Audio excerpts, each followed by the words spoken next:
সবাইকে ওয়েলকাম আজকের এই সেশনে। আজকে আমি কথা বলবো British Council women in STEM স্কলারশিপটি নিয়ে।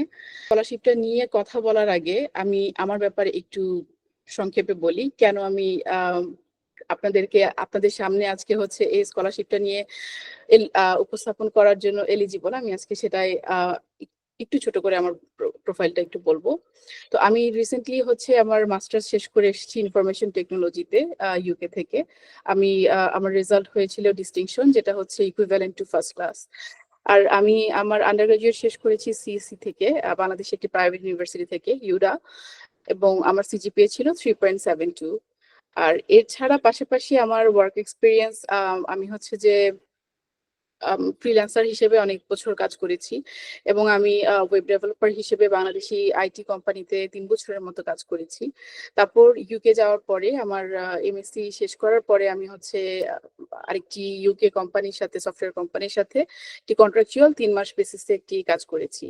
তারপর দেশে আসার পর আমি হচ্ছে সিআরসি নামক একটি অর্গানাইজেশনের সাথে রিসার্চ অ্যাসিস্ট্যান্ট হিসেবে কাজ করছি। পাশাপাশি আমি আমার আন্ডার গ্রাজুয়েটের যে ইউনিভার্সিটি, সেটাতে হচ্ছে আমি লেকচারার পজিশনের জন্য অ্যাপ্লাই করেছি, এবং আমি ইনশাআল্লাহ জানুয়ারি থেকে শুরু করব কম্পিউটার সায়েন্স ডিপার্টমেন্টে। তো আমার পরিচয় পর্ব শেষ। এখন আমরা চলে আসি স্কলারশিপটি নিয়ে আমি কথা বলবো। তবে স্কলারশিপটি নিয়ে কথা বলার আগে সবচেয়ে ইম্পর্টেন্ট একটা বিষয় নিয়ে জানতে হবে, যেটা হচ্ছে যে ইউকে এর মাস্টার্স ডিগ্রি সম্পর্কে।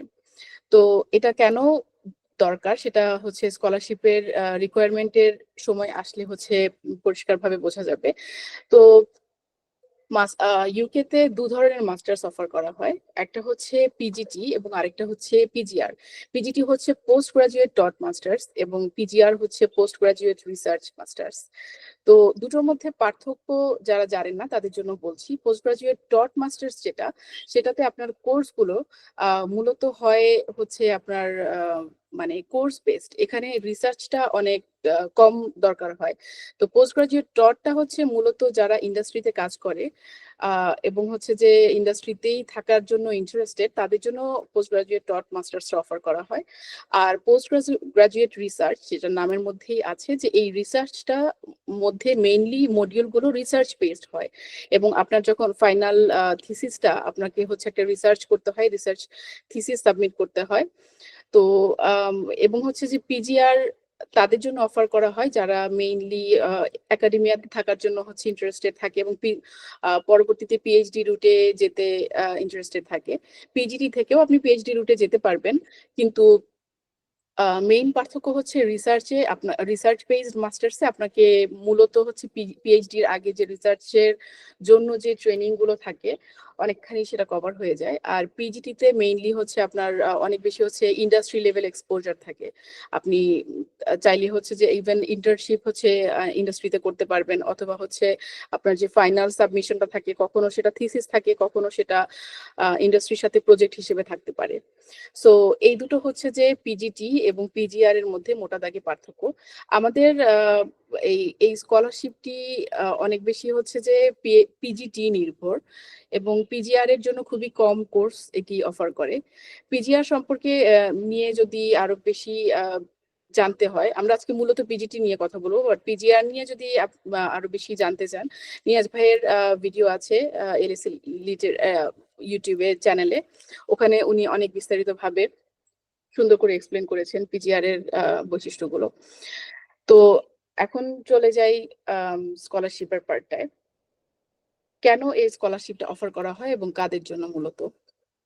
তো British Council women in STEM স্কলারশিপটি হচ্ছে সেই সব উইমেনদের জন্য যাদের ব্যাচেলর ডিগ্রি আছে, এবং সেই ব্যাচেলর ডিগ্রিটা ছিল স্টেম যে কোনো ফিল্ডের উপর, সায়েন্স, টেকনোলজি, ইঞ্জিনিয়ারিং এবং ম্যাথমেটিক্যাল যে কোনো ফিল্ডের উপর।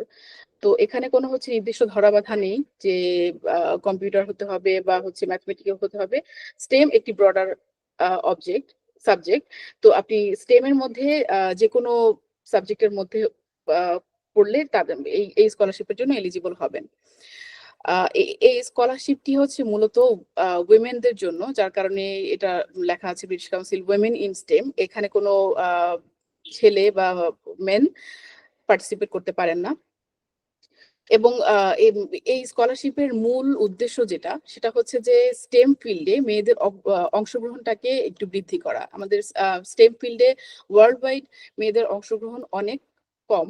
আমি আমার নিজের পার্সোনাল এক্সপিরিয়েন্স থেকেই বলতে পারি। আমার যে আন্ডার গ্রাজুয়েটে ছিল সেখানে আমাদের কোর্সে 25 জন স্টুডেন্ট ছিল, তার মধ্যে 6 জন হচ্ছে যে মেয়ে ছিল, বাকিরা সবাই ছেলে ছিল। এবং মেয়েদের মধ্যেও হচ্ছে যে 2 জন সেকেন্ড সেমিস্টার পরে হচ্ছে ড্রপ করে ফেলেছে সংসার এবং অনেক কিছু ঝামেলা নিয়ে।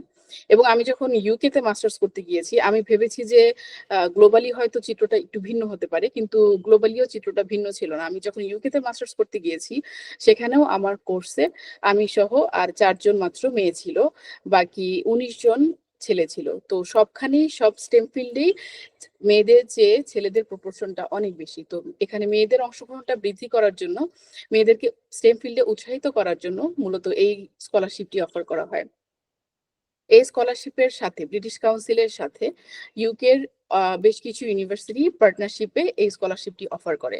তার মানে হচ্ছে ব্রিটিশ কাউন্সিল, এই যে এখান থেকে যে ফান্ডিংটা আসে সেটা হচ্ছে যে ব্রিটিশ কাউন্সিল হাফ বেয়ার করে, এবং হচ্ছে যেই পার্টনারিং যে ইউনিভার্সিটি আছে ইউকে তারা হচ্ছে কস্টিংটা হাফ বেয়ার করে। সো ফান্ডিংটা আপনার দুটো জায়গা থেকেই আসছে, ইউনিভার্সিটি থেকে এবং ব্রিটিশ কাউন্সিল থেকে। সো এটা কাইন্ড অফ হচ্ছে যে একটা কম্বাইন্ড স্কলারশিপ। এবং এটি মূলত যেই উইমেনরা স্টেমে অংশগ্রহণ করতে ইচ্ছুক এবং অলরেডি কিছু ভূমিকা রেখেছেন স্টেম ফিল্ডে, কিন্তু ফাইন্যান্সিয়াল ক্রাইসিসের কারণে হয়তো সামনে এগুতে পারছেন না, মূলত তাদেরকে টার্গেট করে এই স্কলারশিপটি অফার করা হয়। তো এই স্কলারশিপে অ্যাকচুয়ালি কি কি অফার করছে, কি কি আছে? এই স্কলারশিপটি আসলে খুবই লুক্রেটিভ, কারণ হচ্ছে এই স্কলারশিপে আপনার মোটা দাগে বলতে গেলে বাংলাদেশ থেকে ইউকে যাওয়া পর্যন্ত এবং ইউকে তে আপনার পুরো স্টাডি ডিউরেশনটা থাকা এবং ইউকে থেকে বাংলাদেশে ফেরত আসা পর্যন্ত আপনার নিজের পকেট থেকে একটি টাকাও খরচ করতে হবে না। তো এই স্কলারশিপটি আপনাকে মূলত সবকিছু হেড টু টো সবকিছু কভার করছে। সো এখানে আছে ফুল টিউশন ফিস, আপনার যে কোর্সের যে টিউশন ফিস পুরোটাই কভার করা হচ্ছে। তার সাথে আপনি যেই শহরে থাকছেন সেই শহরের যে এভারেজ লিভিং স্টাইপেন্ড আছে, সেই শহরে থাকার যে এভারেজ খরচ, সেই খরচটা ওরা বহন করছে। এখানে এই জিনিসটা আলাদা করে বলার কারণ হচ্ছে ওরা কত টাকা দেয় মান্থলি এটা কিন্তু ফিক্সড নয়। এটা হচ্ছে আপনি কোন সিটিতে কোন ইউনিভার্সিটিতে অফার পেয়েছেন তার উপর ডিপেন্ড করে। যেমন লন্ডন সিটিতে যদি আপনি কোনো ইউনিভার্সিটিতে অফার পেয়ে থাকেন তাহলে দেখা যাচ্ছে যে আপনার স্টাইপেন্ড হচ্ছে যে পরিমাণ হবে। আপনি যদি মানে লন্ডনের বাইরে অন্য কোনো একটা ইউনিভার্সিটিতে অফার পেয়ে থাকেন একটা সাবার্ব এরিয়ায়, সেখানে আবার লিভিং কস্ট অনেক কম, সেজন্য হচ্ছে যে আপনার স্টাইপেন্ডটা তখন একটু ডিফারেন্ট হয় লন্ডনের চেয়ে। তারপর হচ্ছে সব ধরনের ট্রাভেল কস্ট, মানে হচ্ছে আপনি বাংলাদেশ থেকে ইউকে পর্যন্ত যাওয়া এবং ইউকে থেকে বাংলাদেশ পর্যন্ত আসা, এর মধ্যে যত ধরনের ট্রাভেল কস্ট আছে আপনার প্লেন ভাড়া, ট্রেন ভাড়া, বাস ভাড়া, সব ধরনের কস্ট ওরা কভার করছে। এবং তার সাথে আপনি এখান থেকে অ্যাপ্লাই করার জন্য ভিসা ফি এবং হেলথ কভারেজ ফিস, যেটা ইউকের ক্ষেত্রে আইএইচএস ফি নামে পরিচিত, এটা একটা হিউজ অ্যামাউন্টের অঙ্ক, এবং এই কস্টটা ওরা কভার করছে। শুধু তাই নয়, আরো বেশি ইন্টারেস্টিং একটা ফ্যাক্ট হচ্ছে ওরা এমনকি হচ্ছে আপনি যদি আইএলস দিয়ে থাকেন বা এই স্কলারশিপে অ্যাপ্লাই করার জন্য আপনি যদি আইএলস দিয়ে থাকেন অথবা ইভেন আইএলস আগে দিয়েছেন এখনো আইএলস এর মেয়াদ আছে, তো সেই আইএলস এর ফিটাও হচ্ছে যে ওরা রিইম্বার্স করে দেয়। মানে আপনি নিজের পকেট থেকে টাকা দিয়ে আইএলস করেছেন, কিন্তু ওদেরকে হচ্ছে যে আপনি যখন আইএলস এর রিসিপ্টটা সাবমিট করবেন ওরা আইএলস এর ফিটা হচ্ছে আপনাকে রিফান্ড করে দিবে।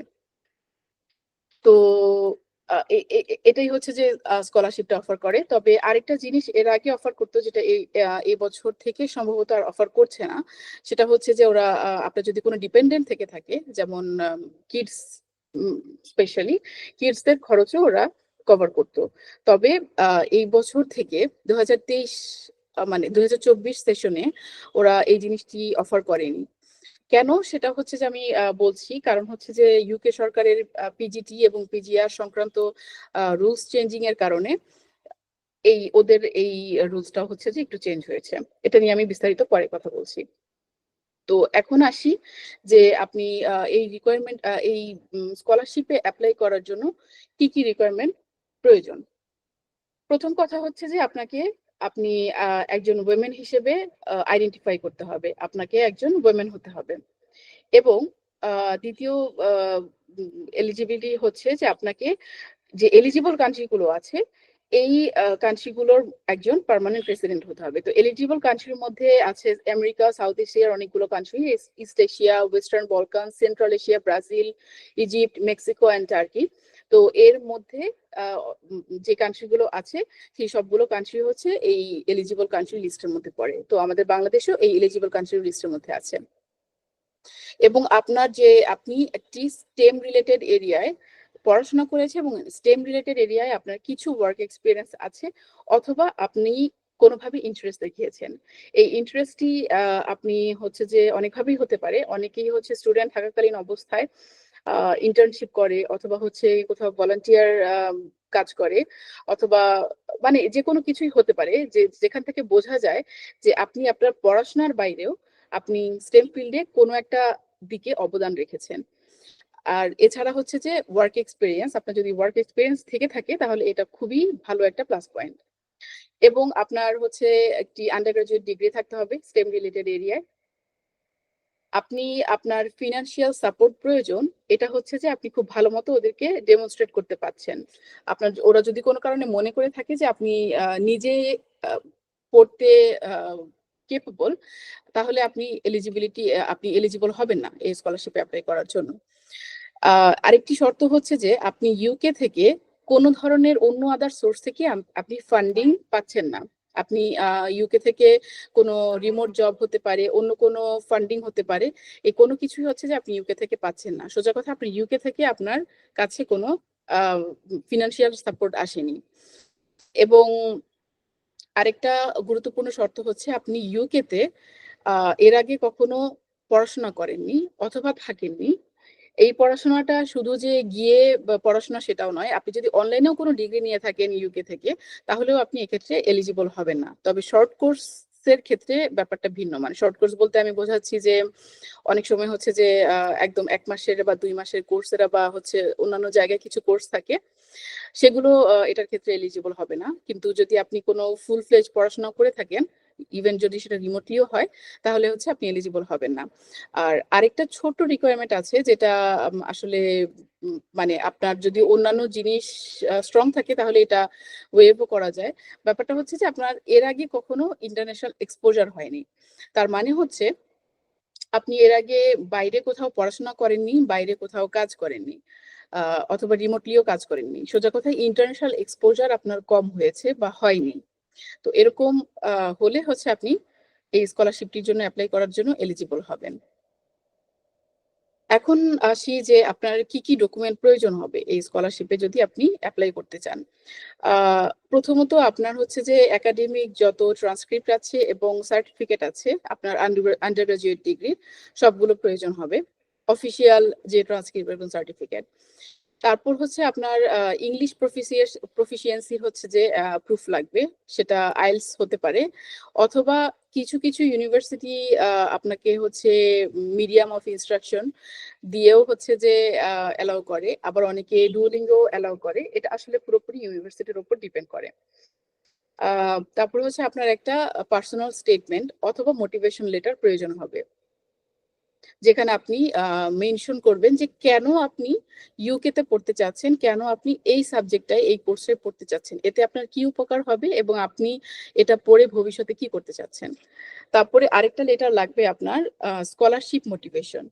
আপনি পড়তে চাচ্ছেন কিন্তু আপনার স্কলারশিপ কেন লাগবে, কেন আপনি নিজের ফান্ডিং এ আপনি আপনার পড়াশোনাটা কভার করতে পারবেন না, এই স্কলার বা আপনি কেন এই যে এত গ্লোবালি এত ভাস্ট একটা স্কলারশিপ আপনি কেন হচ্ছে যে স্কলারশিপের জন্য এলিজিবল, অন্যকে না দিয়ে আপনাকে কেন দিবে, সেটা আপনাকে হচ্ছে খুব সুন্দর করে গুছিয়ে লিখতে হবে। তারপর হচ্ছে আপনার একটা আপডেটেড সিভি প্রয়োজন। এই সিভিটা যদি ইউরোপাস ফরম্যাটে হয় তাহলে খুব ভালো, কারণ ইউরোপাস ফরম্যাটটা মানে মোটামুটি সবখানেই ওয়াইডলি অ্যাকসেপ্টেবল। আর ইউরোপাস হলেও অনেক বেশি না হলেও অনেক বেশি সমস্যা নেই। আপনার যে সিভিটা একটু অনেক বেশি মানে অনেক বেশি হচ্ছে ডিজাইনিং না থাকাটাই বেটার। একাডেমিক সিভিটা যত বেশি সিম্পল হয় ততটাই ভালো।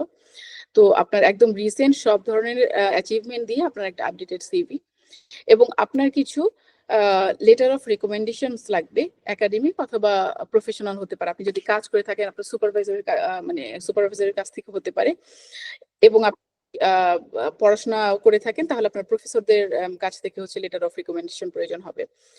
আর এছাড়া হচ্ছে কিছু কিছু ইউনিভার্সিটির রিকোয়ার করে, মানে তাদের ওখানে অ্যাপ্লাই করার আগেই তারা হচ্ছে কিছু প্রুফ অফ ফাইন্যান্সিয়াল নিড চায়। মানে এটা একটু কনফিউজিং লাগতে পারে যে স্কলারশিপের জন্য কেন এটা লাগবে। এটা পরে আমি যখন অ্যাপ্লিকেশন প্রসিডিওরটা বলবো তখন ক্লিয়ার হয়ে যাবে। তো এখন আসছি অ্যাপ্লিকেশন প্রসিডিওরটা কিভাবে আপনি অ্যাপ্লাই করবেন। তো অ্যাপ্লিকেশনের জন্য এটা কোনো সেন্ট্রাল পোর্টাল নয়। আপনি যে স্কলারশিপের জন্য যে হচ্ছে এখানে সেন্ট্রালি অ্যাপ্লাই করে দিবেন সেটা হবে না। আপনার হচ্ছে যে এখানে একটি নিচে একটি লিংক দেখতে পাচ্ছেন www.britishcouncil.org। তো এই লিঙ্কটায় যদি আপনি যান, এটা হচ্ছে ব্রিটিশ কাউন্সিলের অফিসিয়াল লিঙ্ক, এবং সেখানে আপনি দেখতে পাবেন যে British Council women in STEM স্কলারশিপটি আছে। এই স্কলারশিপটি জানুয়ারি থেকে ওপেন হবে। তো ওদের পোর্টালে গেলেই হচ্ছে আপনি দেখতে পাবেন যে ওখানে সব ধরনের বিস্তারিত লেখা আছে। তো প্রথমত আপনাকে যেটা করতে হবে যে ওদের ওখানে যে পার্টিসিপেটিং নানা রকম ইউনিভার্সিটি থাকে, প্রত্যেক বছর এই পার্টিসিপেটিং ইউকে ইউনিভার্সিটিস গুলো চেঞ্জ হয়। মানে হচ্ছে প্রতি বছরই হচ্ছে যে ইউকে ইউনিভার্সিটি গুলো এই ব্রিটিশ কাউন্সিলের সাথে নতুন করে এগ্রিমেন্ট সাইন করে, কেউ কেউ আবার তাদের এগ্রিমেন্ট গুলো রিনিউ করে না। সো যার কারণে হচ্ছে যে কোন কোন ইউনিভার্সিটি এই লিস্টে আছে এটা হচ্ছে ওই বছরেরটা পাবলিশ হওয়ার আগ পর্যন্ত বলা যায় না, এবং কয়টা ইউনিভার্সিটি আছে সেটাও বলা যায় না। আমি 2022 সেশনে অ্যাপ্লাই করেছিলাম, এবং আমি যখন অ্যাপ্লাই করেছিলাম তখন 24টা ইউকে ইউনিভার্সিটি পার্টিসিপেট করেছিল। তবে আমি 2023-এর একজন ক্যান্ডিডেটের কাছ থেকে জানতে পেরেছি 2023-এ 18টি ইউকে ইউনিভার্সিটি পার্টিসিপেট করেছে। 2024-এ কয়টি ইউনিভার্সিটি পার্টিসিপেট করবে সেটা জানুয়ারিতে যখন পোর্টাল ওপেন হবে তখন বোঝা যাবে। তো এই ইউকে ইউনিভার্সিটি পার্টিসিপেটিং ইউকে ইউনিভার্সিটিতে গুলোতে গিয়ে ওখানে হচ্ছে লিংক থাকে। আপনি ওই ইউনিভার্সিটি গুলোতে গিয়ে ওদের ইউনিভার্সিটি গুলোতে আলাদা আলাদা করে অ্যাপ্লাই করতে হবে। তো যার কারণে হচ্ছে যে কি কি লাগবে, রিকোয়ারমেন্ট গুলো এবং প্রসিডিওরটা ইউনিভার্সিটি ভ্যারি করবে। বাট একটা জেনারেল প্রসিডিওর সেটা হচ্ছে আপনি ওই ব্রিটিশ কাউন্সিলের স্কলারশিপে যাবেন, ওয়েবসাইটে যাবেন, এবং হচ্ছে ওখান থেকে যে ইউনিভার্সিটি গুলোতে আপনি অ্যাপ্লাই করতে চান সেই ইউনিভার্সিটি গুলোর পোর্টালে যাবেন। সেখান থেকে ওদের যে রিকোয়ারমেন্ট এবং প্রসিডিওর আছে সেটা ফলো করবেন। তো আপনি হচ্ছে যে এখানে আরেকটা ইম্পর্টেন্ট বিষয় হচ্ছে আপনি মাল্টিপল ইনস্টিটিউশনে অ্যাপ্লাই করতে পারবেন। তবে সেটার জন্য হচ্ছে আপনার ওই মাল্টিপল ইনস্টিটিউশন মানে আলাদা আলাদা করে অ্যাপ্লাই করতে হবে। আপনি যদি 5টা ইউনিভার্সিটিতে অ্যাপ্লাই করতে চান, আপনাকে 5টা ইউনিভার্সিটি পোর্টালে ডিফারেন্টলি গিয়ে ডিফারেন্ট যে অ্যাপ্লিকেশন প্রসিডিওর আছে, ডিফারেন্ট যে মানে রিকোয়ারমেন্ট গুলো আছে সেগুলো ফুলফিল করে আপনাকে অ্যাপ্লাই করতে হবে। এবং সেই অ্যাপ্লিকেশন গুলো করার সময় ওখানেই হচ্ছে যে অ্যাপ্লিকেশনের লাস্ট ধাপে বা হচ্ছে কোনো একটা ধাপে আপনি দেখতে পাবেন যে আপনাকে জিজ্ঞেস করছে যে আপনার ফান্ডিং এর সোর্স কি, আপনি কি নিজের ফান্ডিং এ পড়বেন নাকি আপনার কোনো বাইরের ফান্ডিং আছে বা কিছু। তখন সেখান থেকে হচ্ছে যে আপনি ওখান থেকে চাইলে আপনি এই স্কলারশিপটির নাম চুজ করতে পারবেন। এবং যারা পার্টিসিপেটিং ইউনিভার্সিটি গুলো আছে তারা হচ্ছে যে আপনি যখন চুজ করবেন যে আপনি এই স্কলারশিপটির জন্য অ্যাপ্লাই করতে চান, তারা আপনাকে ডিফারেন্ট একটি ফর্ম প্রোভাইড করবে ইমেইলে। তো আপনাকে নতুন করে ওই ফর্মটি হচ্ছে যে আবার সাবমিট করতে হবে। তো সোজা কথায় আপনাকে একটা ইউনিভার্সিটিতে 2 ধাপে অ্যাপ্লাই করতে হবে, প্রথমত ইউনিভার্সিটির জন্য, দ্বিতীয়ত স্কলারশিপের জন্য। তারপরে হচ্ছে যে আপনি এই যখন আপনি হচ্ছে সাবমিট করে দিবেন, তারপরে হচ্ছে যে ডিরেক্টলি আপনি ইউনিভার্সিটি থেকে শুনতে পাবেন। মানে আপনি হচ্ছে যে স্কলারশিপের অ্যাপ্লিকেশন এবং ইউনিভার্সিটির অ্যাপ্লিকেশন দুটোই আপনি ইউনিভার্সিটিতে সাবমিট করবেন। সেখান থেকেই হচ্ছে যে সবকিছু প্রসেস হয়ে আপনার ইমেইলে হচ্ছে আপনি এলিজিবল হয়েছেন কিনা, আপনি কি অথবা হচ্ছে রিজেক্ট হয়েছেন কিনা সেটা আপনাকে মেইলে জানিয়ে দিবে। এবার হচ্ছে যে সবচেয়ে ইম্পর্টেন্ট একটা বিষয় বলি, টাইমলাইনটা কিরকম হয়। তো হচ্ছে আপনার অ্যাপ্লিকেশন 2024-25-এর সেশনের জন্য সরি 24-25 তো নয়, 25-26 সেশনের জন্য অ্যাপ্লিকেশন পোর্টাল ওপেন হবে জানুয়ারিতে, আর্লি জানুয়ারিতে, মানে মোটামুটি হচ্ছে যে জানুয়ারির 4-5 তারিখের দিকেই পোর্টাল ওপেন হয়ে যায়। তারপরে যখন হচ্ছে আপনি অ্যাপ্লাই করবেন ওখান থেকে, নরমালি হচ্ছে যে অ্যাপ্লিকেশন গুলোর ডেডলাইন 1 থেকে 2 মাসের মতো থাকে। মানে মোটামুটি ফেব্রুয়ারির মধ্যে সব ধরনের অ্যাপ্লিকেশন ক্লোজ হয়ে যায়। কিছু কিছু ইউনিভার্সিটিতে আবার মার্চ পর্যন্ত অ্যাপ্লিকেশন করার সময় থাকে। তারপরে হচ্ছে আপনি যখন অ্যাপ্লিকেশন সাবমিট করে ফেলবেন, আপনাকে যে কোনো প্রকার ডিসিশনটা আপনি জানতে পারবেন আর্লি টু মিড জুনের মধ্যে। এর মধ্যে হচ্ছে আপনাকে জানিয়ে দেওয়া হবে আপনি কি কৃতকার্য হয়েছেন নাকি হননি। আর আপনার সেশনটি স্টার্ট হবে সেপ্টেম্বর থেকে। এটি শুধুমাত্র সেপ্টেম্বর সেশনের জন্যই এই স্কলারশিপটি আপনাকে প্রোভাইড করা হয়। আর প্রতিটা ইউনিভার্সিটির আমি আগে যে বলেছি এখানে প্রতিটা ইউনিভার্সিটিতে অ্যাপ্লিকেশনটা ডিফারেন্ট, যার কারণে আপনি প্রতিটা ইউনিভার্সিটির অ্যাপ্লিকেশন ডেডলাইনটিও ডিফারেন্ট। আপনি হচ্ছে যে একটি কমন ডেডলাইন সবার জন্য অ্যাপ্লাই করতে পারবেন না। সো হচ্ছে যে আপনি যদি 5টা ইউনিভার্সিটিতে অ্যাপ্লাই করেন, 5টা ইউনিভার্সিটির 5টি ডেডলাইন থাকবে। তো অবশ্যই সে ব্যাপারে কেয়ারফুল থাকবেন। তো এখান থেকে এখন আসি যে কিভাবে আসলে আপনি আপনার অ্যাপ্লিকেশনটিকে, মানে আসলে আপনি দেখতেই পাচ্ছেন যে এই স্কলারশিপটি বলতে গেলে ওয়ার্ল্ড ওয়াইড, মানে হচ্ছে যে খুব অল্প কিছু কান্ট্রি বাদে মানে মোটামুটি অনেক কান্ট্রির উপরে অনেক কান্ট্রির পার্টিসিপেন্ট হচ্ছে এখানে অ্যাপ্লাই করে। স্কলারশিপের পজিশন অল্প কয়েকটি, কিন্তু প্রতি বছর এখানে মানে হাজার হাজার অ্যাপ্লিকেন্ট অ্যাপ্লাই করে, যার কারণে আপনি যখন এখান থেকে মানে আলাদা করে স্ট্যান্ড আউট হওয়াটা যথেষ্ট ডিফিকাল্ট। এখানে হচ্ছে আমার জানা মতে আমি যখন যে সেশনে গিয়েছিলাম, প্রতিটা ইউনিভার্সিটি থেকে 5 জন করে হচ্ছে যে ক্যান্ডিডেট ওরা চুজ করেছে পুরো ওয়ার্ল্ড থেকে। যেমন আমার ইউনিভার্সিটিতে আমি সহ আর 4 জন ছিল। তো এই 5 জনের মধ্যে একজন হওয়াটা আসলে অনেক বেশি টাফ। তো আপনি কিভাবে হচ্ছে যে আপনার অ্যাপ্লিকেশনটাকে স্ট্যান্ড আউট করতে পারেন, আমার পয়েন্ট অফ ভিউ থেকে আমি কিছু সাজেশন দিচ্ছি। প্রথম যে সাজেশনটা থাকবে সেটা হচ্ছে যে আপনার স্টেটমেন্ট অফ পারপাস যেটা বা পার্সোনাল মোটিভেশন যেটা, সেটার জন্য আপনি আম অনেক, অনেক, অনেক বেশি সময় নিন। এখন থেকেই লেখা শুরু করেন।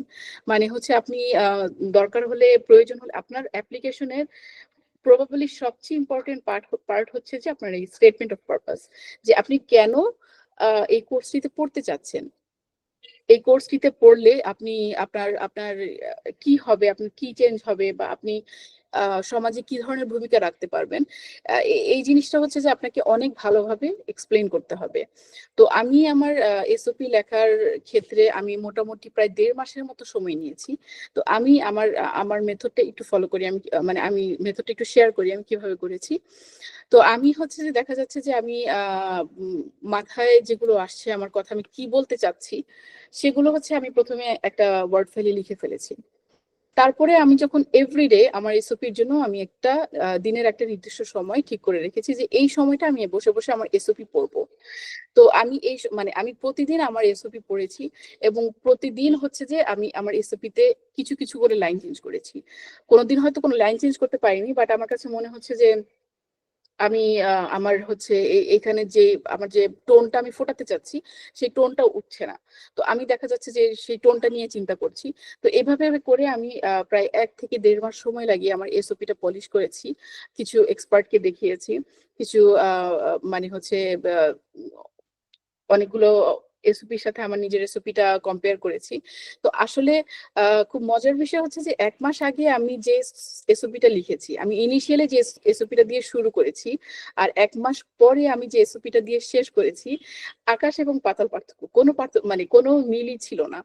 তো আমি এজন্যই বলব যে আপনার এসওপিটা লেখার পিছনে অনেক বেশি সময় নিন এবং ওই যে এআই দিয়ে অথবা মানে হচ্ছে কোনো প্রকার অন্য কারো সাহায্য নিয়ে, কোনো এজেন্সির সাহায্য নিয়ে বা অন্য কারোটা কপি করে পেস্ট করাটা খুব ভালো ডিসিশন হবে না।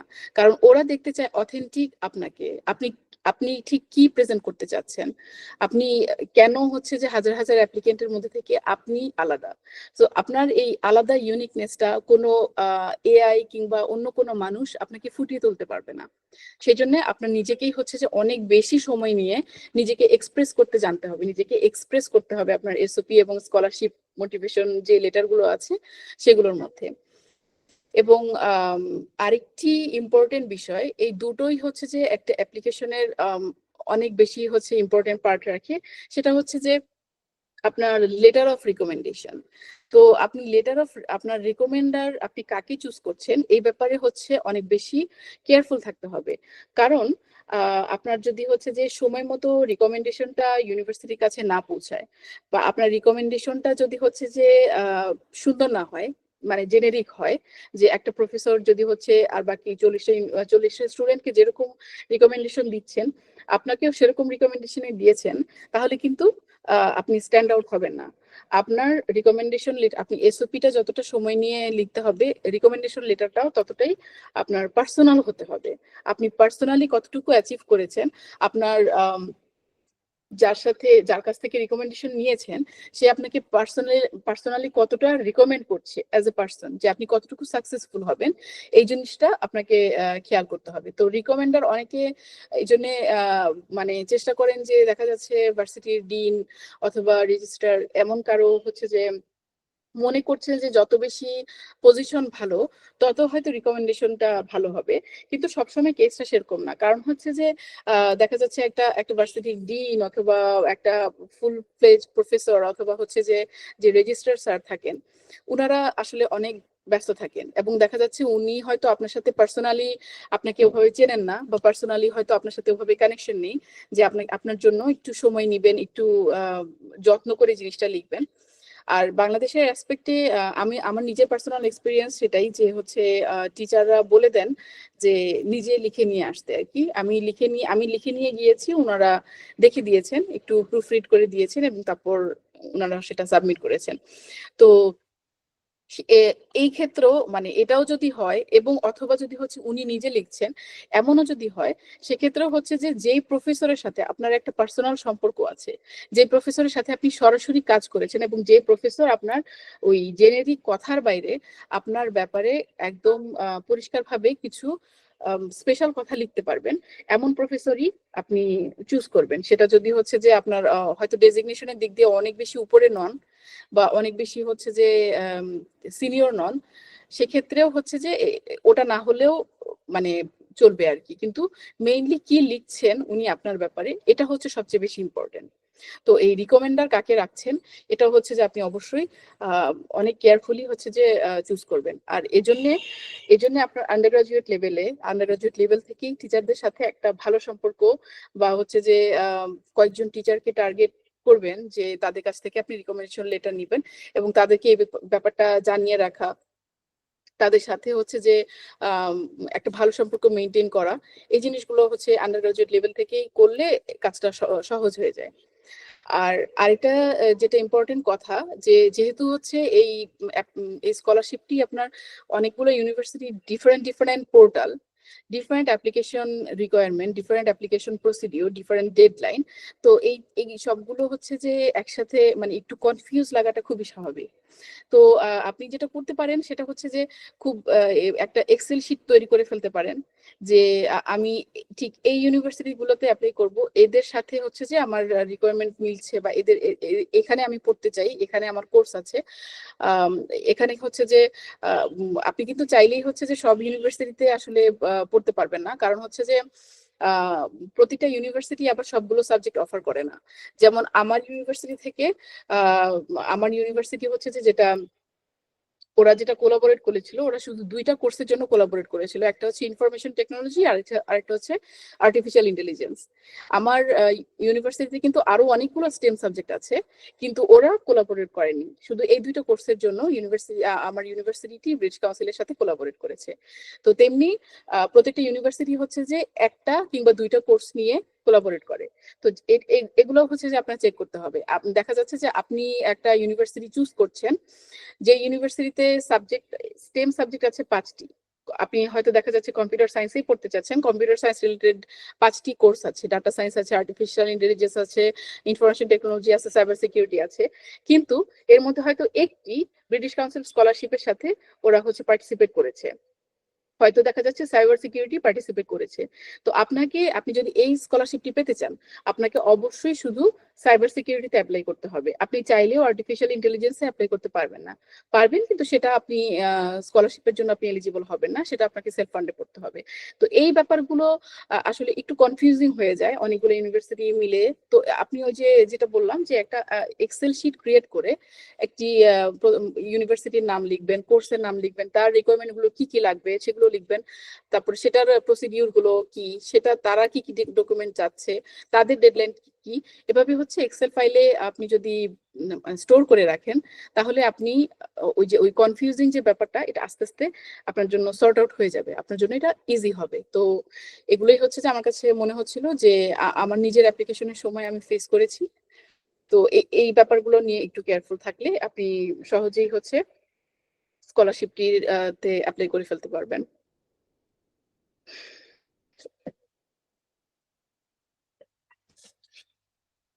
তো স্কলারশিপটির অ্যাডভান্টেজ নিয়ে তো অনেক বললাম। কিছু ডিসঅ্যাডভান্টেজ নিয়ে এখন বলি। তো তো হচ্ছে ওই যে আমি যে শুরুতে বললাম যে পিজিটি এবং পিজিআর কোর্সটা নিয়ে আমরা কেন এটা দরকার। তো ওই যে আপনার এই এই স্কলারশিপটি এই স্কলারশিপে নর্মালি যে কোর্সগুলো অফার করা হয়, বেশিরভাগই হচ্ছে 95% হচ্ছে পিজিটি কোর্স অফার করা হয়। তো পিজিআর কোর্স নেই বললেই চলে। তবে 2023 সেশনে শুধুমাত্র কোভেন্ট্রি ইউনিভার্সিটি হচ্ছে তাদের একটি পিজিআর সাবজেক্ট নিয়ে, পিজিআর কোর্স নিয়ে ব্রিটিশ কাউন্সিলের সাথে ওরা কোলাবোরেট করেছিল। তো ওই শুধুমাত্র কোভেন্ট্রি ইউনিভার্সিটিতে ওই সাবজেক্টে যারা ভর্তি হয়েছেন তারাই একমাত্র হচ্ছে পিজিআর এ পড়তে পেরেছেন, বাকি সবাই হচ্ছে পিজিটিতে। এখন কেন এটা ম্যাটার করে, কারণ হচ্ছে যে 2024-এ জানুয়ারি থেকে ইউকে গভর্নমেন্ট নতুন একটি রুলস ইম্পোজ করেছেন যে ইন্টারন্যাশনাল স্টুডেন্টরা যারা পিজিটি কোর্সে আসবে তারা হচ্ছে তাদের সাথে ডিপেন্ডেন্ট আনতে পারবে না।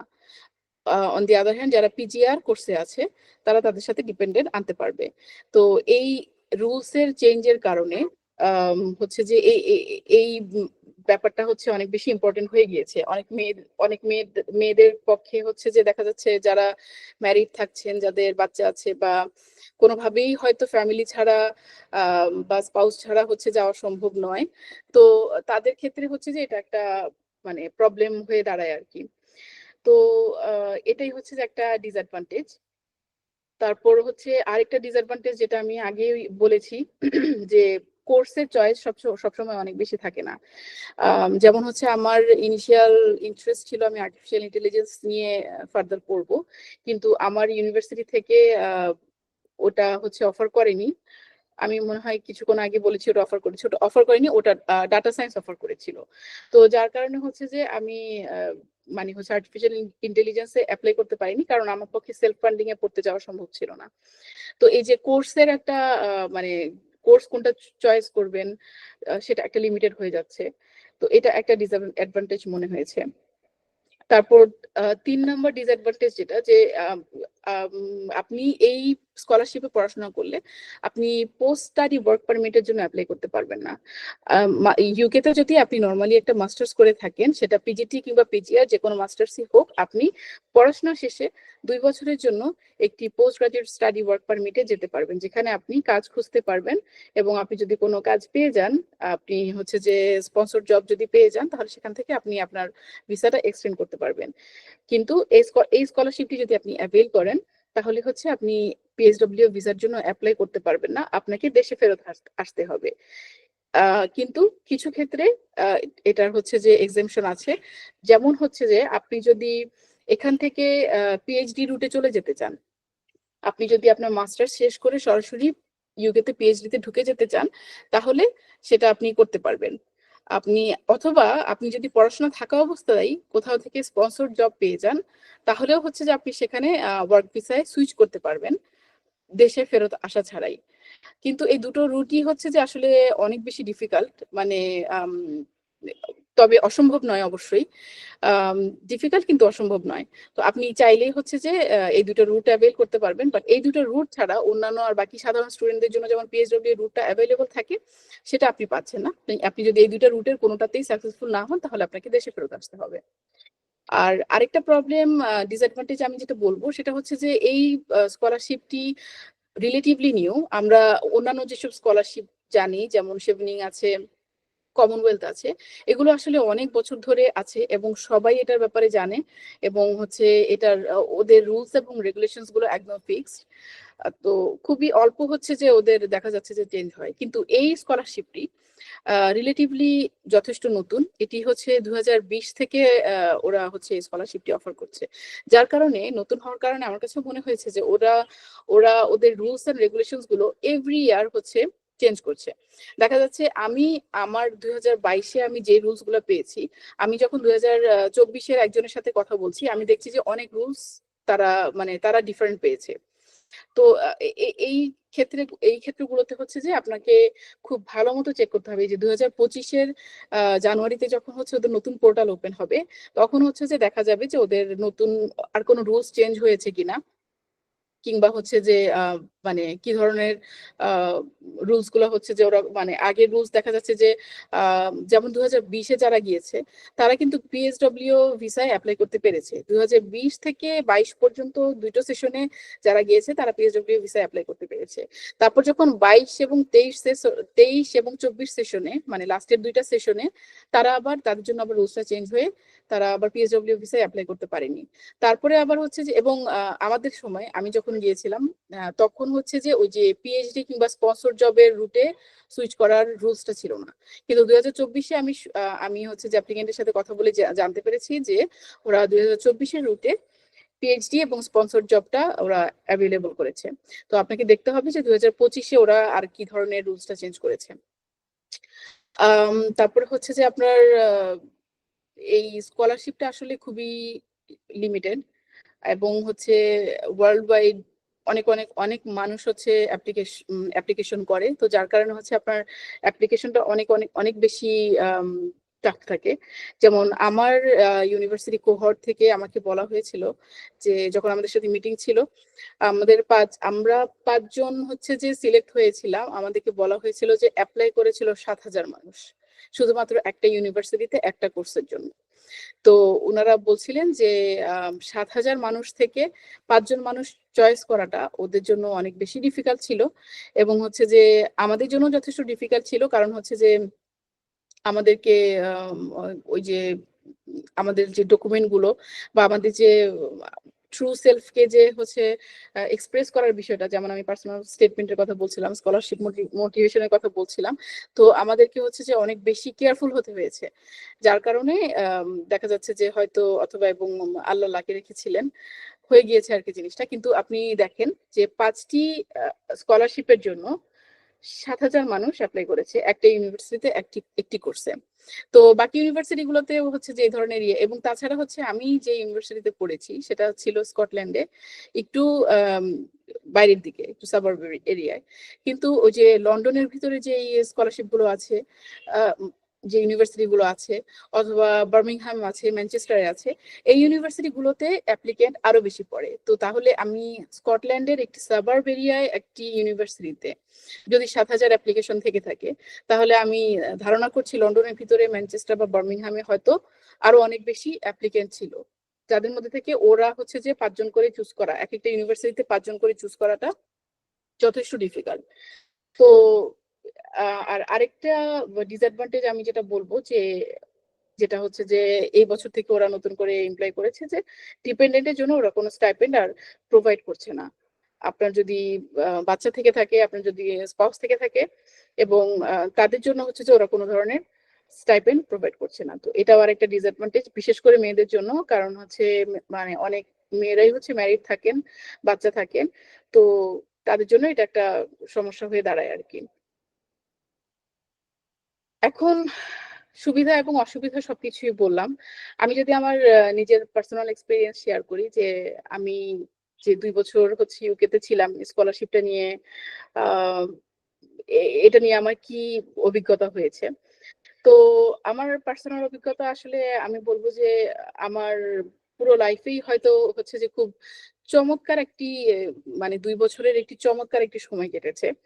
আমার মানে হচ্ছে ওদের এই স্কলারশিপের জন্য আমার হচ্ছে ফিন্যান্সিয়াল কোন প্রকার চিন্তা করা লাগেনি।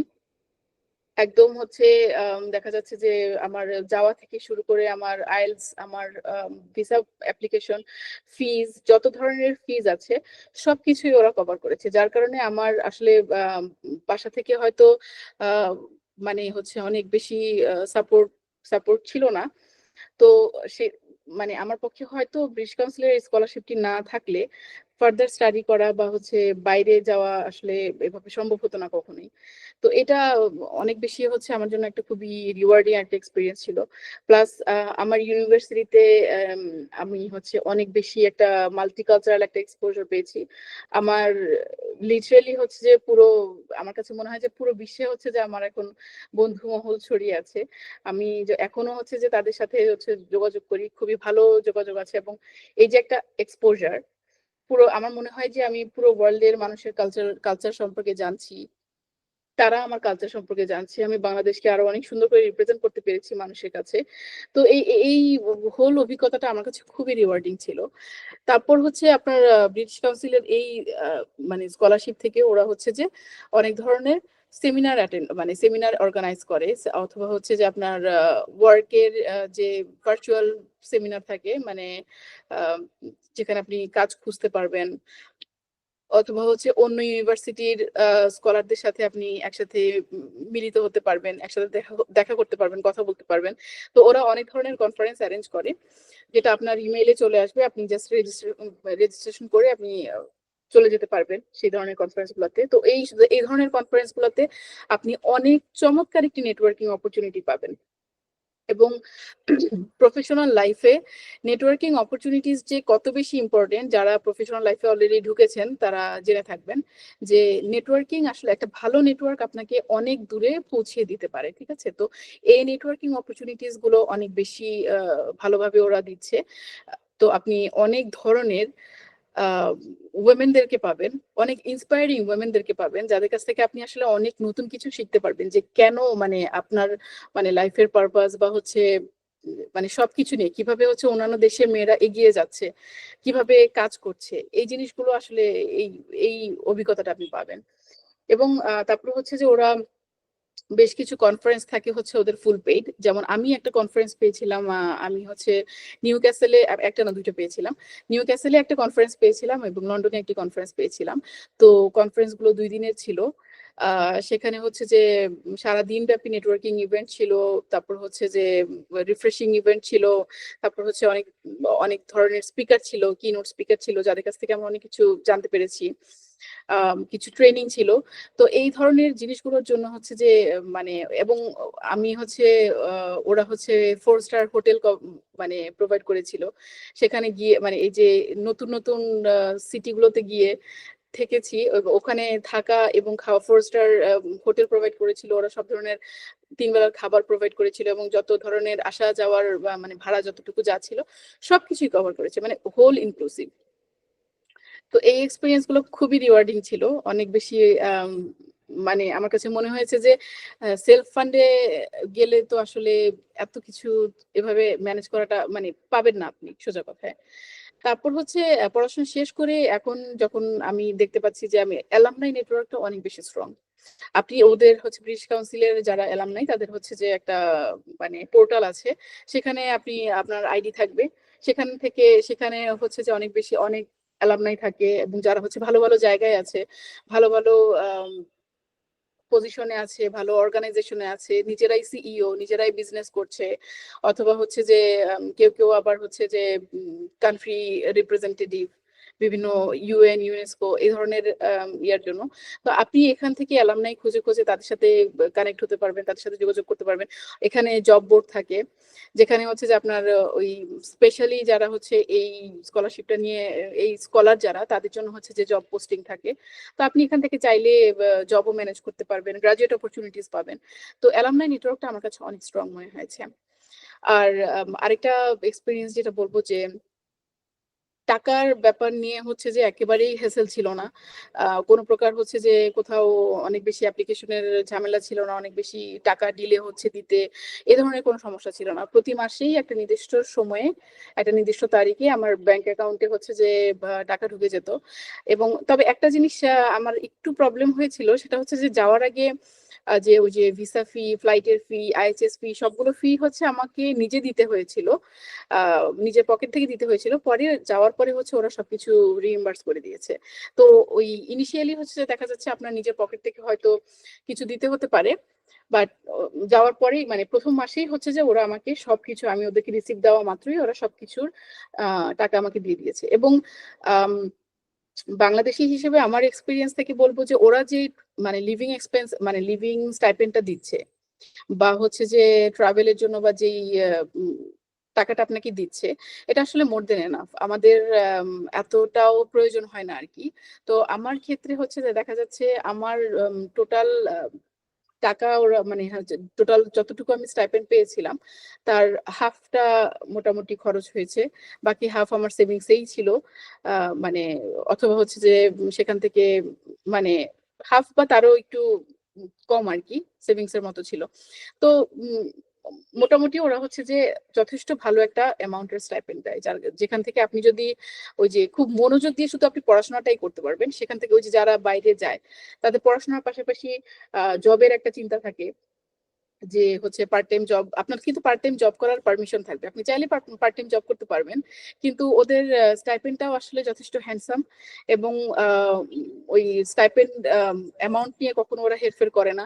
আপনি রিসিপ্ট দিয়ে দিলে সাথে, সাথে ওরা রিসিপ্টের এগেইনস্ট এ টাকা দিয়ে দিচ্ছে। এটা নিয়ে অনেক বেশি জাস্টিফিকেশন বা অনেক বেশি প্রুফ চাওয়া, এই ঝামেলাগুলো ওরা কখনো করেনি।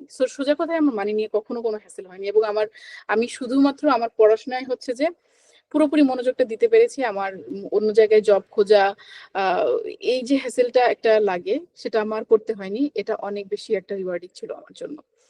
আর এছাড়া হচ্ছে আমি ঘুরতে অনেক পছন্দ করি। তো ওদের হচ্ছে যে স্টাইপেন্ড বা যেটা ছিল সবকিছু দিয়ে আমি হচ্ছে যে দেখা যাচ্ছে ইউরোপে কয়েকটা কান্ট্রিতে ঘুরেছি। পরে ইউনাইটেড কিংডমে যে হচ্ছে ইউনাইটেড কিংডম যে ৪ টা আ স্টেট মিলে যে হচ্ছে একটা ইউনাইটেড কিংডম হয়েছে। আমি ৪ টাতেই গিয়েছি। তো দেখা যাচ্ছে যে আ আমার ভ্যাকেশন হলেই কোর্সের মডিউলের ফাঁকে হচ্ছে একটু সময় পেলেই আমি ঘুরতে বের হয়ে গিয়েছি। তো হচ্ছে দেখা যাচ্ছে আমি পুরো ইউকে ঘুরেছি, ইউরোপ ঘুরেছি। তো এটা আসলে চমৎকার একটা অপরচুনিটি ছিল আমার জন্য। আমি অনেক চমৎকার করে হচ্ছে যে সবকিছুই কভার করতে পেরেছি। এবং তারপরও হচ্ছে যে সবকিছু ঘোরাফেরা করেও তারপরও হচ্ছে আমার কাছে একটি হ্যান্ডসাম অ্যামাউন্ট এর সেভিংস ছিল। তো এগুলাই হচ্ছে যে আমার এক্সপেরিয়েন্স। আর আমার মানে বন্ধু মহল বা ফ্রেন্ড নেটওয়ার্ক এই জিনিসটা আসলে সবচেয়ে বেশি রিওয়ার্ডিং ছিল আমার জন্য। আমার অন্যান্য কান্ট্রিতে আ মানে বেস্ট ফ্রেন্ড হয়ে গিয়েছে। আম সো সো এই যে ইয়েটা এবং হচ্ছে যে আমি ফেরার সময় দেখা যাচ্ছে যে মোটামুটি প্রায় সব মানে যত কান্ট্রিতে আমার ফ্রেন্ড ছিল সবার কাছ থেকে কিছু না কিছু সুভেনির নিয়েছি। তো দেখা যাচ্ছে যে মানে এটা খুবই হচ্ছে আমার জন্য অনেক ভালো এক্সপেরিয়েন্স ছিল। তো সবকিছু মিলিয়ে আসলে ফাইনাল থট টা কি? এই স্কলারশিপটা হচ্ছে যে এই ব্যাপারে যদি আমি আমার ফাইনাল থট টা শেয়ার করি, সেটা হচ্ছে যে আপনি যদি মানে STEM এ থাকতে চান এবং STEM এ কিছু করতে চান, তো এই স্কলারশিপটা অবশ্যই হচ্ছে যে আপনি এভেইল করতে চেষ্টা করবেন। অনেক বেশি ভালো একটা অপরচুনিটি এবং আপনাকে যথেষ্ট সুযোগ সুবিধা দিবে। একটা মেয়ে হিসেবে মানে এই আলাদা করে স্কলারশিপটা আপনি পাচ্ছেন। যেটা হচ্ছে আপনার ছেলেদের সাথে হচ্ছে এই কম্পিটিশনটা করা লাগতেছে না। এইটা হচ্ছে অনেক বেশি একটা মানে প্লাস পয়েন্ট। তো হচ্ছে উম এটা একটা আছে। তারপরে হচ্ছে যে আপনার ওই যে যেটা বললাম যে ইন্টারন্যাশনাল এক্সপোজার আছে, ফাইন্যান্সিয়াল সাপোর্টটা আপনি অনেক ভালোভাবে পাচ্ছেন। আপনার টাকা নিয়ে আলাদা করে কোনো চিন্তা করা লাগছে না। আপনি চাইলেই ইভেন দেশেও একটা হচ্ছে যে আ টাকা পাঠাতে পারছেন। একটুখানি হচ্ছে যে দেখা যাচ্ছে আমি আমি কিন্তু আম কষ্ট করেছিলাম না। মানে আমি হচ্ছে যে বাইরে যারা যায় দেখা যাচ্ছে যে হয়তো একটা রুম নিয়ে থাকে বা হচ্ছে ইয়ে করে থাকে। তো আমি হচ্ছে যে দেখা যাচ্ছে আমার লিভিং স্ট্যান্ডার্ড টা আমি সবসময় যেরকম ছিলাম, যথেষ্ট ভালোভাবে ছিলাম। কোনো কষ্ট করিনি। থাকা-টাকা আমি সব অনেক সুন্দর একটা বাসা নিয়েছিলাম। আ তো হচ্ছে এই মানে ফিনান্সিয়াল সাপোর্টের এই জিনিসগুলো হচ্ছে আমার জন্য অনেক বেশি কমফোর্টিং ছিল। তো এটা এটা আসলে অনেক ভালো একটা দিক। এবং তারপর হচ্ছে আপনি যদি ক্যারিয়ারের দিকে যেতে চান অথবা ইভেন যদি আপনি একাডেমিয়াতেও যেতে চান, আপনার জন্য অবশ্যই এটা অনেক ভালো একটা স্কলারশিপ অপরচুনিটি হবে। তো এই তো আরেকটা ব্যাপার হচ্ছে যে ওই যেটা আমি বারবারই বলছি যে অনেকগুলো ইউনিভার্সিটির ভিড়ে এই কনফিউজিং একটু কনফিউজড হয়ে eligibility requirement, deadline, application procedure এগুলো কিন্তু মিসম্যাচ করে ফেলাটা খুবই স্বাভাবিক। ঠিক আছে? তো এই বারবার হচ্ছে যে এই জিনিসটার ব্যাপারে আপনাকে অবশ্যই অবশ্যই অনেক বেশি হাইলি অ্যালার্ট থাকতে হবে যে আপনি কোন ইউনিভার্সিটিতে অ্যাপ্লাই করছেন, তাদের অ্যাপ্লিকেশন প্রসিডিউরটা কিরকম এটা অবশ্যই খুবই ভালো মতো দেখে নিবেন এবং কোন কোর্সে আপনি অ্যাপ্লাই করছেন এই জিনিসগুলো দেখে নিবেন। এবং একটা কথা মেনশন করতে ভুলে গেছি, কিছু কিছু ইউনিভার্সিটিতে আপনার কাস ইন্টারভিউ নেয়। আপনি হয়তো জেনে থাকবেন যে ইউকে তে হচ্ছে কিছু ইউনিভার্সিটি কাস ইন্টারভিউ নেয়, কেউ কেউ আবার নেয় না যদি প্রয়োজন মনে না করে। তো এটাও হচ্ছে যে আপনার ইউনিভার্সিটি পোর্টালে লেখা থাকবে, কখনো লেখা থাকবে কখনো লেখা থাকবে না। তো আমি একটা ছোট ভুল করেছিলাম, সেটা হচ্ছে যে আমি 5টা ইউনিভার্সিটিতে অ্যাপ্লাই করেছিলাম। তো আমি এই যে কাস ইন্টারভিউ যে স্কলারশিপের ক্ষেত্রেও হবে এই ব্যাপারটা সম্পর্কে আমি বুঝতে পারিনি, যার কারণে প্রবলেম হয়েছিল যে আমাকে একটা ইউনিভার্সিটি থেকে মেইল দিয়েছিল যে আমার হচ্ছে যে ইন্টারভিউ আছে। তারপর আমি যখন ওদেরকে জিজ্ঞেস করেছিলাম যে এই ইন্টারভিউটা মানে আমি কি কিছু প্রিপেয়ার করতে হবে কিনা, তো ওরা বলেছিল যে এটা হচ্ছে যে তেমন কিছু প্রিপেয়ার করতে হবে না, এটা খুবই হচ্ছে ইনফর্মাল একটা ইন্টারভিউ হবে। তো আমি আসলে ওভাবে কোনো কিছু প্রিপেয়ার করে যাইনি এবং কাস ইন্টারভিউর ব্যাপারটা আমার মাথায় ছিল না একদম। এবং আলটিমেটলি ওটা কাস ইন্টারভিউ ছিল।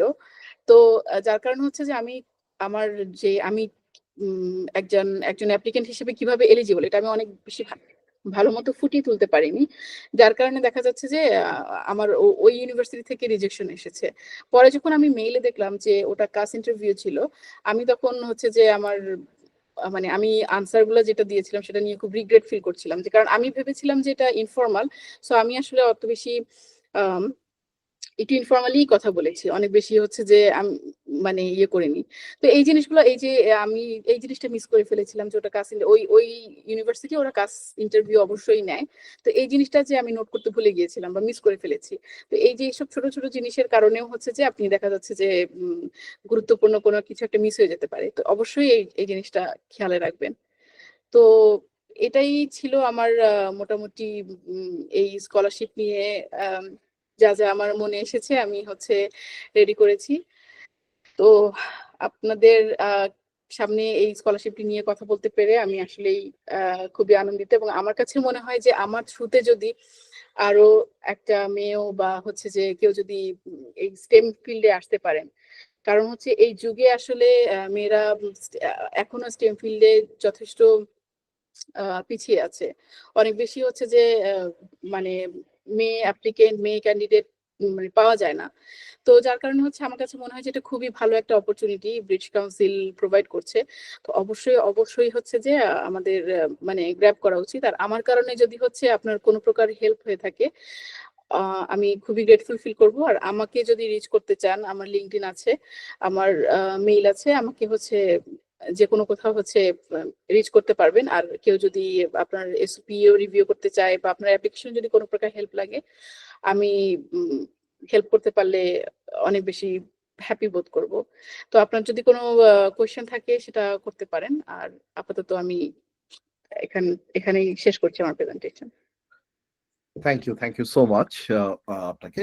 আমরা বেশ কিছু কোশ্চেন পেয়েছি, সো আমি কোশ্চেন গুলো কালেক্ট করেছি ইতিমধ্যে। সো কোশ্চেন গুলো আমরা আপনার সাথে শেয়ার করতে চাচ্ছি এবং তার আগে আমি বলবো যে খুব অসাধারণ একটা প্রেজেন্টেশন ছিল, সেজন্য অনেক বড় একটা থ্যাঙ্কস। আমি খুব এনজয় করেছি থ্রু আউট দ্য প্রেজেন্টেশন এবং অনেক খুঁটিনাটি বিষয় আপনি এখানে তুলে ধরেছেন।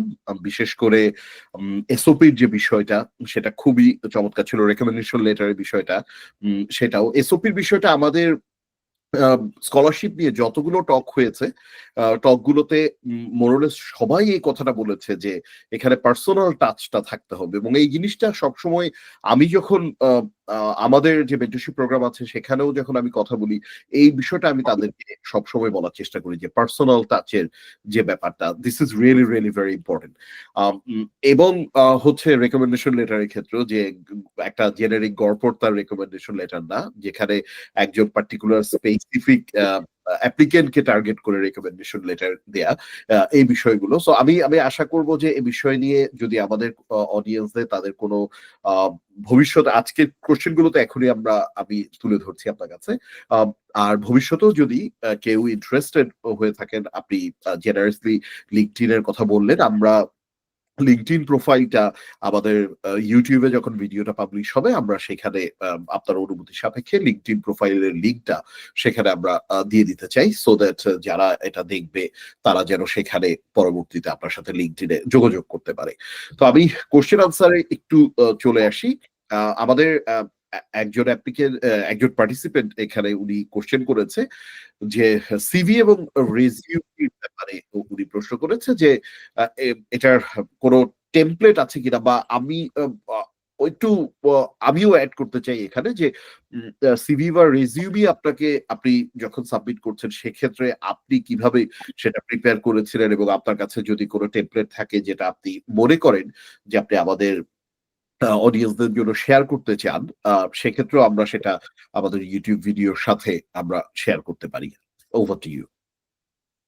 জি ভাইয়া, থ্যাংক ইউ সো মাচ, আপনি অনেক সুন্দর কিছু কথা বলেছেন, থ্যাংক ইউ ফর দ্যাট। আর সিভি এবং রেজিউমের টেমপ্লেট আমি শেয়ার করতে চাই, আমি ইউটিউব ভিডিওর সাথে একটা লিংক প্রোভাইড করব আপনাকে। তবে কিছু জেনারেল কথা আমি একটু সিভি এবং রেজিউমে নিয়ে বলতে চাই। সিভি হচ্ছে মোটা দাগে হচ্ছে আপনার কারিকুলাম ভিটা, তো যার কারণে হচ্ছে আপনি রেজিউমিটা হচ্ছে মেইনলি, সিভিটা আমরা একাডেমিক পারপাসে ইউজ করি এবং রেজিউমিটা হচ্ছে যে জব পারপাসে ইউজ করি। তবে এই দুটোর মধ্যে যে অনেক বেশি পার্থক্য আছে এমন নয়। তবে আমি আমার পার্সোনাল সিভিটা যেভাবে করেছি আমি সেটা একটু বলি। আমি হচ্ছে যে দুটো সিভি সবসময় রেডি রাখি, একটা হচ্ছে যে আমার জবের জন্য এবং আরেকটা হচ্ছে আমার একাডেমিক যে কোনো অ্যাপ্লিকেশনের জন্য। তো একাডেমিক অ্যাপ্লিকেশনের জন্য আমার যে সিভি সেখানে হচ্ছে যে দেখা যাচ্ছে আমি আমার একাডেমিক যে কোয়ালিফিকেশন গুলোকে সেগুলোকে হচ্ছে যে আগে প্রাধান্য দিচ্ছি, মানে আমার ব্যাপারে ছোট্ট কিছু একটু বলে। আর আমার একাডেমিক সিভিটা সবসময় হচ্ছে ইউরোপাস ফরম্যাটে থাকে। তো সেখানে হচ্ছে আমি প্রথমেই যেটা করি যে আমার একাডেমিক যে অর্জনগুলো আছে সেগুলোকে একদম উপরে উপরে শুরু করি আর কি, ওখান থেকে শুরু করি, একাডেমিক অর্জনগুলো শুরুতে থাকে। সেখানে হচ্ছে দেখা যাচ্ছে আমার একাডেমিক যে ব্যাপারগুলো ওগুলো আমি একটু এলাবোরেটলি লিখি। যেমন হচ্ছে আমার মাস্টার্স এর জন্য আমি যে প্রজেক্টটা করেছি সেটার ব্যাপারে আমি হচ্ছে যে ছোট 2-3টা পয়েন্টে নিচে লিখে দিয়েছি, শুধুমাত্র যে প্রজেক্ট করেছি এটার উপরে ওটা লিখে দেইনি। মানে এমএসসি করেছি, এই প্রজেক্টটা করেছি, প্রজেক্টটার মধ্যে কি ছিল, অ্যাকচুয়ালি প্রজেক্টটা কিসের উপরে করেছি ওটা নিয়ে আমি 2-3টা লাইন নিচে অ্যাড করে দিয়েছি। তারপরে আসি আমার আন্ডার গ্রাজুয়েটে, আমি আন্ডার গ্রাজুয়েট করেছি সিএসসি তে। তারপরে আমি নিচে লিখেছি আমি প্রজেক্টটা করেছি এটার উপর, তারপরে আবার নিচে আবার 2-3টা পয়েন্ট ছোট করে যে এই প্রজেক্টটা কিসের উপরে ছিল, সো দ্যাট হচ্ছে আপনার যে দেখতে পাচ্ছে সিভিটা সে যেন চট করে আপনার আইডিয়াটা বুঝে নেয় যে আপনি অ্যাকচুয়ালি প্রজেক্টগুলো কিসের উপর করেছেন, আপনার যে ফাইনাল যে প্রজেক্টগুলো ছিল ওগুলো কিসের উপর করেছেন, উইদাউট মানে এটার ব্যাপারে অনেক বেশি ঘাটাঘাটি করা ছাড়াই। তো এই একাডেমিক ব্যাপারগুলো, এবং আপনার যদি কোনো পাবলিকেশন থেকে থাকে তারপরে হচ্ছে যে সেগুলোকে অবশ্যই হচ্ছে অ্যাড করবেন, এবং আপনার যদি কোনো রিসার্চ এক্সপিরিয়েন্স থেকে থাকে সেগুলোকে হচ্ছে ওখানে অ্যাড করবেন। আর এরপরে হচ্ছে যে আপনি আপনার যদি ওয়ার্ক এক্সপিরিয়েন্স কিছু থেকে থাকে তারপর হচ্ছে যে সেগুলো আসবে। মূল কথা হচ্ছে সিভিতে আপনার একাডেমিক যত ধরনের এক্সপিরিয়েন্স আছে, একাডেমিক যত ধরনের অ্যাচিভমেন্ট আছে সেগুলোকে হচ্ছে যে শুরু থেকে মানে শুরু করবেন। আর রেজিউমের ক্ষেত্রে আমার কাছে যেটা মনে হয় যে যেটা আমি জবের জন্য রেডি রাখি সেটাতে আমি হচ্ছে আগে আমার যে জবের এক্সপিরিয়েন্স সেটা দিয়ে শুরু করি। জবের এক্সপিরিয়েন্স গুলো আমি একটু এলাবোরেটলি লিখে কয়েকটা পয়েন্ট লিখে তারপর হচ্ছে আমি এডুকেশনাল এক্সপিরিয়েন্সে যাই। তো সিভির ক্ষেত্রে এটাই আমার পরামর্শ থাকবে যে আপনি আপনার এডুকেশনের ব্যাপারগুলো যতটুকু পারেন অবশ্যই হাইলাইটেড করবেন এবং অবশ্যই কিছুটা হলেও বিস্তারিত লিখবেন, যাতে হচ্ছে যে আপনার সিভি থেকে মোটামুটি একটা ভালো মানে আইডিয়া পাওয়া যায়। ধন্যবাদ, অসংখ্য ধন্যবাদ। খুব চমৎকারভাবে সিভির বিষয়টা আপনি তুলে ধরলেন। আপনি যদি আপনার কাছে কোনো সিভি টেমপ্লেট থাকে বা ফরম্যাট থাকে, কিংবা যদি আপনি আপনার সিভিটা যেটা আপনি সাবমিট করেছিলেন বা যেটা আপনি ব্যবহার করেন, বা যে সিভির কথা এইমাত্র আপনি বললেন, সেটা যদি আমাদের সাথে শেয়ার করেন, তাহলে আমরা সেই সিভিটা যখন আমরা ইউটিউবে এই ভিডিওটা আরো লার্জার অডিয়েন্স এর জন্য পাবলিশ করব, তখন আমরা সেখানে এটা মেনশন করব এবং করে আমরা লিঙ্কটাও তখন শেয়ার করে দিব। তো আমি জি ভাইয়া। আমি এবার চলে আসি, আরো কিছু কোশ্চেন আছে আমাদের, সেই কোশ্চেন গুলোতে। আমাদের সাথে একজন পার্টিসিপেন্ট আছেন, তিনি 4th ইয়ার স্টুডেন্ট এই মুহূর্তে। তো তিনি একটা কোশ্চেন করেছেন, যে সেটা হচ্ছে যে প্রফেশনাল এক্সপেরিয়েন্স এখানে কি ম্যাটার করে কিনা। পার্টিকুলারলি আমি যেটা যতটুকু বুঝেছি ওনার প্রশ্ন থেকে, যে এই স্কলারশিপটার জন্য অ্যাপ্লাই করার জন্য, কারণ উনি 4th ইয়ার স্টুডেন্ট, সো উনি যদি ইমিডিয়েট অ্যাপ্লাই করতে যান, সেক্ষেত্রে ওনার এখানে প্রফেশনাল এক্সপেরিয়েন্স না থাকারই সম্ভাবনা থাকবে। সেক্ষেত্রে এই প্রশ্নটা, যে প্রফেশনাল এক্সপেরিয়েন্স কি এই পার্টিকুলার স্কলারশিপে কোনো ধরনের ভূমিকা রাখে? থ্যাংক ইউ ভাইয়া। জি আপু, এই প্রফেশনাল এক্সপিরিয়েন্স অনেক বেশি ইম্পর্টেন্ট একটা ব্যাপার এই স্কলারশিপের জন্য। ওরা এটাকে অনেক বেশি হচ্ছে যে অগ্রাধিকার দেয় যদি আপনার স্টেম ফিল্ডে কোনো প্রফেশনাল এক্সপিরিয়েন্স থেকে থাকে। তবে আপনি যদি 4th ইয়ার স্টুডেন্ট হয়ে থাকেন, এবং আপনি যদি হচ্ছে যে আপনি স্টুডেন্ট অবস্থায় যেটা করতে পারেন, ওয়ার্ক এক্সপিরিয়েন্স যদি হচ্ছে না থাকে, সেক্ষেত্রে হচ্ছে যে আপনি অন্য কোনো ভলান্টিয়ারি কাজ, সেটা রিসার্চ অ্যাসিস্ট্যান্টশিপ হতে পারে, অথবা হচ্ছে যে দেখা যাচ্ছে ভার্সিটি পর্যায়ে হচ্ছে ইউএন থেকে, ইউএনডিপি অথবা ইউনিসেফ, নানা রকম জায়গা থেকে হচ্ছে অনেক ধরনের ভলান্টিয়ারি অপরচুনিটি থাকে। তো সোজা কথায় হচ্ছে আপনার এমন মানে ওরা দেখতে চায় যে আপনি শুধু স্টেম ফিল্ডে পড়াশোনা করেছেন এমন নয়, আপনি স্টেম ফিল্ডে কোনো একটি অবদান রেখেছেন, বা আপনি স্টেম ফিল্ডে আপনি অবদান রাখতে চাচ্ছেন, এমন কোনো একটা কিছু আপনার অ্যাক্টিভিটিস থেকে বোঝা যাচ্ছে। কারণ সোজা কথাই হচ্ছে যে আসলে পড়াশোনা তো অনেকেই করতে পারে, দেখা যাচ্ছে অনেকেই হচ্ছে আন্ডার গ্রাজুয়েট পর্যন্ত পড়াশোনা করে, কিন্তু এরপরে হচ্ছে যে মানে এই ফিল্ডে আসলে সে ওরকম ভূমিকা রাখবে কিনা ওটা মানে বোঝা যায় না। যার কারণে হচ্ছে ওরা মূলত দেখতে চায় যে আপনি যে শুধু পড়াশোনা করেছেন তা নয়, আপনি এই স্টেম ফিল্ডে আপনি কিছু একটা ভূমিকা রাখতে পারবেন, আপনাকে সুযোগ দেওয়া হলে আপনি ভূমিকা রাখতে পারবেন। তো সেটাই আপনি যদি হচ্ছে যে সেটা আপনি যেভাবে প্রেজেন্ট করতে চান, আপনার ওয়ার্ক এক্সপিরিয়েন্স থাকলে সেটা খুবই ভালো, এটা অনেক বড় একটা প্লাস পয়েন্ট হিসেবে অ্যাড হবে। আর যদি নিতান্তই ওয়ার্ক এক্সপিরিয়েন্স না থেকে থাকে, তাহলে অবশ্যই এখনই 4th ইয়ার থেকে বা আগেও যদি আপনার কোনো ভলান্টিয়ারি এক্সপিরিয়েন্স থেকে থাকে, আর সেটা অ্যাড করবেন। আর যদি ভলান্টিয়ারি এক্সপিরিয়েন্স না থেকে থাকে, তাহলে যতটুকু সময় আছে এই সময়ের মধ্যে অবশ্যই হচ্ছে যে চেষ্টা করবেন কিছু না কিছু ভলান্টিয়ার এক্সপিরিয়েন্স, আপনার পড়াশোনার বাইরে কিছু না কিছু কো কারিকুলার অ্যাক্টিভিটি, যেটা দিয়ে আপনি stem related co curricular activities গুলো রাখার চেষ্টা করবেন। আবারও ধন্যবাদ খুব চমৎকার করে আমাদের এই প্রশ্নটার উত্তর দেওয়ার জন্য। সেকেন্ড যে কোশ্চেনটা, সেই কোশ্চেনটাও আসলে যিনি প্রথম প্রশ্নটা করেছেন, উনি প্রশ্নটা করেছেন। তার কোশ্চেনটা, যেহেতু উনি বিবিএ পড়ালেখা করছেন, সো ডেফিনেটলি উনি স্টেম থেকে বিলং করছেন না।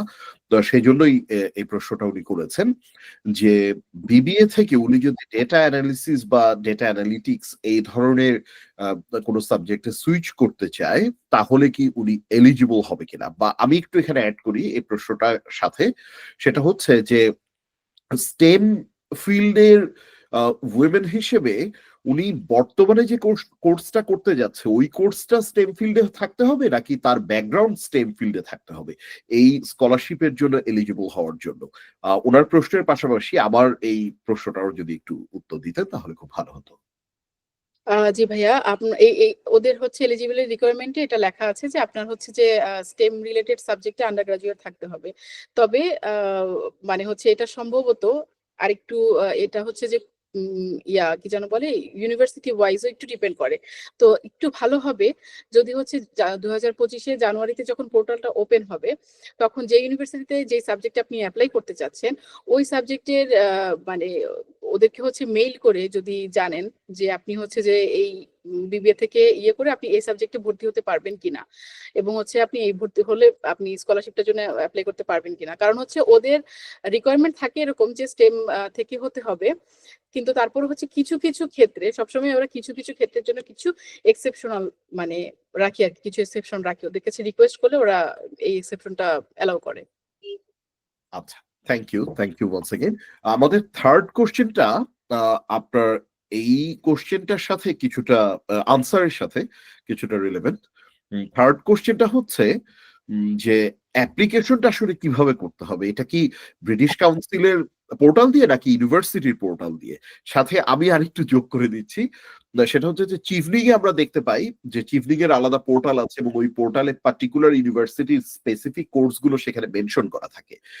এই যে স্কলারশিপটা আমার যতটুকু মনে পড়ছে, মানে আমি আপনার প্রেজেন্টেশন দেখতে দেখতে আমি শুনছিলাম যে এটা ইউনিভার্সিটির স্পেসিফিক পোর্টাল থেকে অ্যাপ্লাই করতে হবে। আপনি আরো ভালো আনসার করতে পারবেন একটু পরেই। তো আমি শিওর যে আমাদের অডিয়েন্স সেখান থেকে আরো বেশি জানতে পারবে। তো আমি আমার কোশ্চেনটা এই জন্য এখানে যুক্ত করছি যে যদি ইউনিভার্সিটির পোর্টাল থেকে অ্যাপ্লাই করে, কোথাও কি এরকম কোন লিস্ট আছে যে লাইক কোন কোন ইউনিভার্সিটি পার্টিসিপেট করছে বা ওই ইউনিভার্সিটির কোন কোন কোর্স গুলো পার্টিসিপেট করছে? কারণ আপনি মেনশন করেছিলেন যে সব কোর্স এলিজিবল না, সব ইউনিভার্সিটির পার্টিকুলার কোর্স এলিজিবল। সো এই কোর্সের লিস্টটা কোথায় পাওয়া যাবে এবং অ্যাপ্লিকেশনটা আসলে কোথায় করতে হবে, এই বিষয়টা যদি একটু পরিষ্কার করে বলতেন তাহলে আমাদের অডিয়েন্সের জন্য সুবিধা হতো। জি ভাইয়া, থ্যাংক ইউ। সো আমি হচ্ছে যে এখানে একটা লিংক দিয়েছিলাম, আমি আবার লিংকটা বলছি। ব্রিটিশ কাউন্সিলের যে অফিসিয়াল ওয়েবসাইটটি আছে, আপনি গুগলে গিয়ে ব্রিটিশ কাউন্সিল লিখে সার্চ দিলে আপনি ব্রিটিশ কাউন্সিলের যে অফিসিয়াল ওয়েবসাইটটা সেখানে পাবেন, britishcouncil.org। সেখানে গেলে আপনি স্কলারশিপের ওদের যে হচ্ছে স্কিম থাকে সেখানে গেলে আপনি স্কলারশিপটা পেয়ে যাবেন। তো সেই স্কলারশিপে আপনি এখন যদি ঢুকেন আপনি কিছু পাবেন না। ওদের এটা খুবই একটা অদ্ভুত বিষয় আমার কাছে মনে হয়েছে যে ওরা এই স্কলারশিপের পোর্টালটি সবসময় ওপেন রাখে না। শেভেনিং বা কমনওয়েলথে আপনি কিন্তু ঢুকলেই হচ্ছে দেখতে পাচ্ছেন সব ধরনের মানে প্রসিডিওর এবং সবকিছু দেখতে পাবেন। বাট ব্রিটিশ কাউন্সিলের ক্ষেত্রে খুবই দুঃখজনক ভাবে এটা আপনি দেখতে পাবেন না। আপনি যদি জানুয়ারিতে যখন ওদের পোর্টাল ওপেন হবে, আপনি ব্রিটিশ কাউন্সিলে ওখানে ঢুকে বারবার ওদের ওয়েবসাইটটাই চেক করতে হবে। ওদের পোর্টাল ওপেন হলে তখনই ওখানে ওরা লিঙ্কটা প্রোভাইড করবে, ইউনিভার্সিটি এবং কোর্সের লিঙ্কটা ওরা প্রোভাইড করবে। সেই লিঙ্কে গেলে পরে হচ্ছে যে ওখানে হচ্ছে যে কোন কোন ইউনিভার্সিটি পার্টিসিপেট করছে এবং কোন কোন কোর্স নিয়ে ওরা পার্টিসিপেট করছে তার একটা কমপ্লিট লিস্ট পাবেন। তো সেই কমপ্লিট লিস্ট থেকে আপনি ওখান থেকে ইউনিভার্সিটি পোর্টালে যেতে পারবেন। সেই ইউনিভার্সিটি পোর্টালে গিয়ে আপনাকে ওই কোর্সের ওই পার্টিকুলার কোর্সের জন্য অ্যাপ্লাই করতে হবে। আপনার স্কলারশিপের পোর্টালে কোনো অ্যাপ্লিকেশন হবে না, সবগুলো অ্যাপ্লিকেশন ইউনিভার্সিটির পোর্টালে হবে। এবং ইউনিভার্সিটির পোর্টালে অ্যাপ্লাই করার পর ওরা আপনাকে মেইলে, আপনি যখন ওখানে মেনশন করবেন যে আপনি British council women in stem এই স্কলারশিপটার জন্য অ্যাপ্লাই করবেন, ওরা তখন আপনাকে মেইলে হচ্ছে আরেকটা ফর্ম দিবে, যেটাতে আপনি ওই যে British council women in stem স্কলারশিপের অ্যাপ্লাই করার জন্য ওই ফর্মটা হচ্ছে যে আপনাকে ফিল আপ করে ওদেরকে সেন্ড করতে হবে। অথবা এই নিয়মটাও হচ্ছে যে ওদের চেঞ্জ হয় একটু কিছুটা। অথবা হচ্ছে ওদের ওয়েবসাইটেই হচ্ছে ওরা ওই যে ব্রিটিশ মানে এই স্কলারশিপের জন্য একটা ফর্ম দিয়ে রাখে প্রতিটা ইউনিভার্সিটির আন্ডারে। তো ওই ইউনিভার্সিটিতে গিয়ে আপনি যখন অ্যাপ্লাই করবেন, ওই অ্যাপ্লাইটা শেষ করে আপনি ফর্মটা হয় ব্রিটিশ কাউন্সিলের ওয়েবসাইট থেকে অথবা ওই ইউনিভার্সিটি আপনাকে মেইলে পাঠাবে, দুইখান থেকেই আপনি যে কোনো খান থেকে হচ্ছে ফিল আপ করতে পারবেন। আচ্ছা, থ্যাংক ইউ। বুঝতে পারছি যে প্রসেসটা কিছুটা কমপ্লিকেটেড। সো জানুয়ারির দিকে যখন পোর্টালটা ওপেন হবে আমরা আমাদের এলএসসি বাংলা চ্যানেল থেকে চেষ্টা করব, আমি চেষ্টা করব যে আম, এটাকে একটু এক্সপ্লোর করে আরেকটা ভিডিও বানাতে, এবং সে সময় যদি কোনো ধরনের কনফিউশন ফেস করি আমি definitely I will get in touch with you, যে এই বিষয়টা নিয়ে আমরা পরবর্তীতে আবার ফার্দার আলোচনা করে আমরা হয়তো আরেকটা ভিডিও আমাদের অডিয়েন্সের জন্য বানাতে পারবো। আমি আরেকটা কোশ্চেনে চলে আসছি। এই কোশ্চেনটা মূলত এটা আসলে হিউকের বিভিন্ন স্কলারশিপের সাথেই একটা কন্ডিশন থাকে যে এই স্কলারশিপটা তারাই এভেল করতে পারবে যে অন্য কোনো ফান্ডিং এভেল করছে না, যে একসাথে দুটো স্কলারশিপ বা দুটো ফান্ডিং তারা দিবে না এন্ড সো অন। তো এটা আসলে খুব কমন একটা কন্ডিশন, এবং আমি যেটা শুনলাম যে এই স্কলারশিপের জন্য এই কন্ডিশনটা আছে এবং হুইচ ইজ ভেরি কমন। যেগুলো ফুললি ফান্ডেড স্কলারশিপ হয় সেই ফুললি ফান্ডেড স্কলারশিপে এই ধরনের কন্ডিশন থাকে।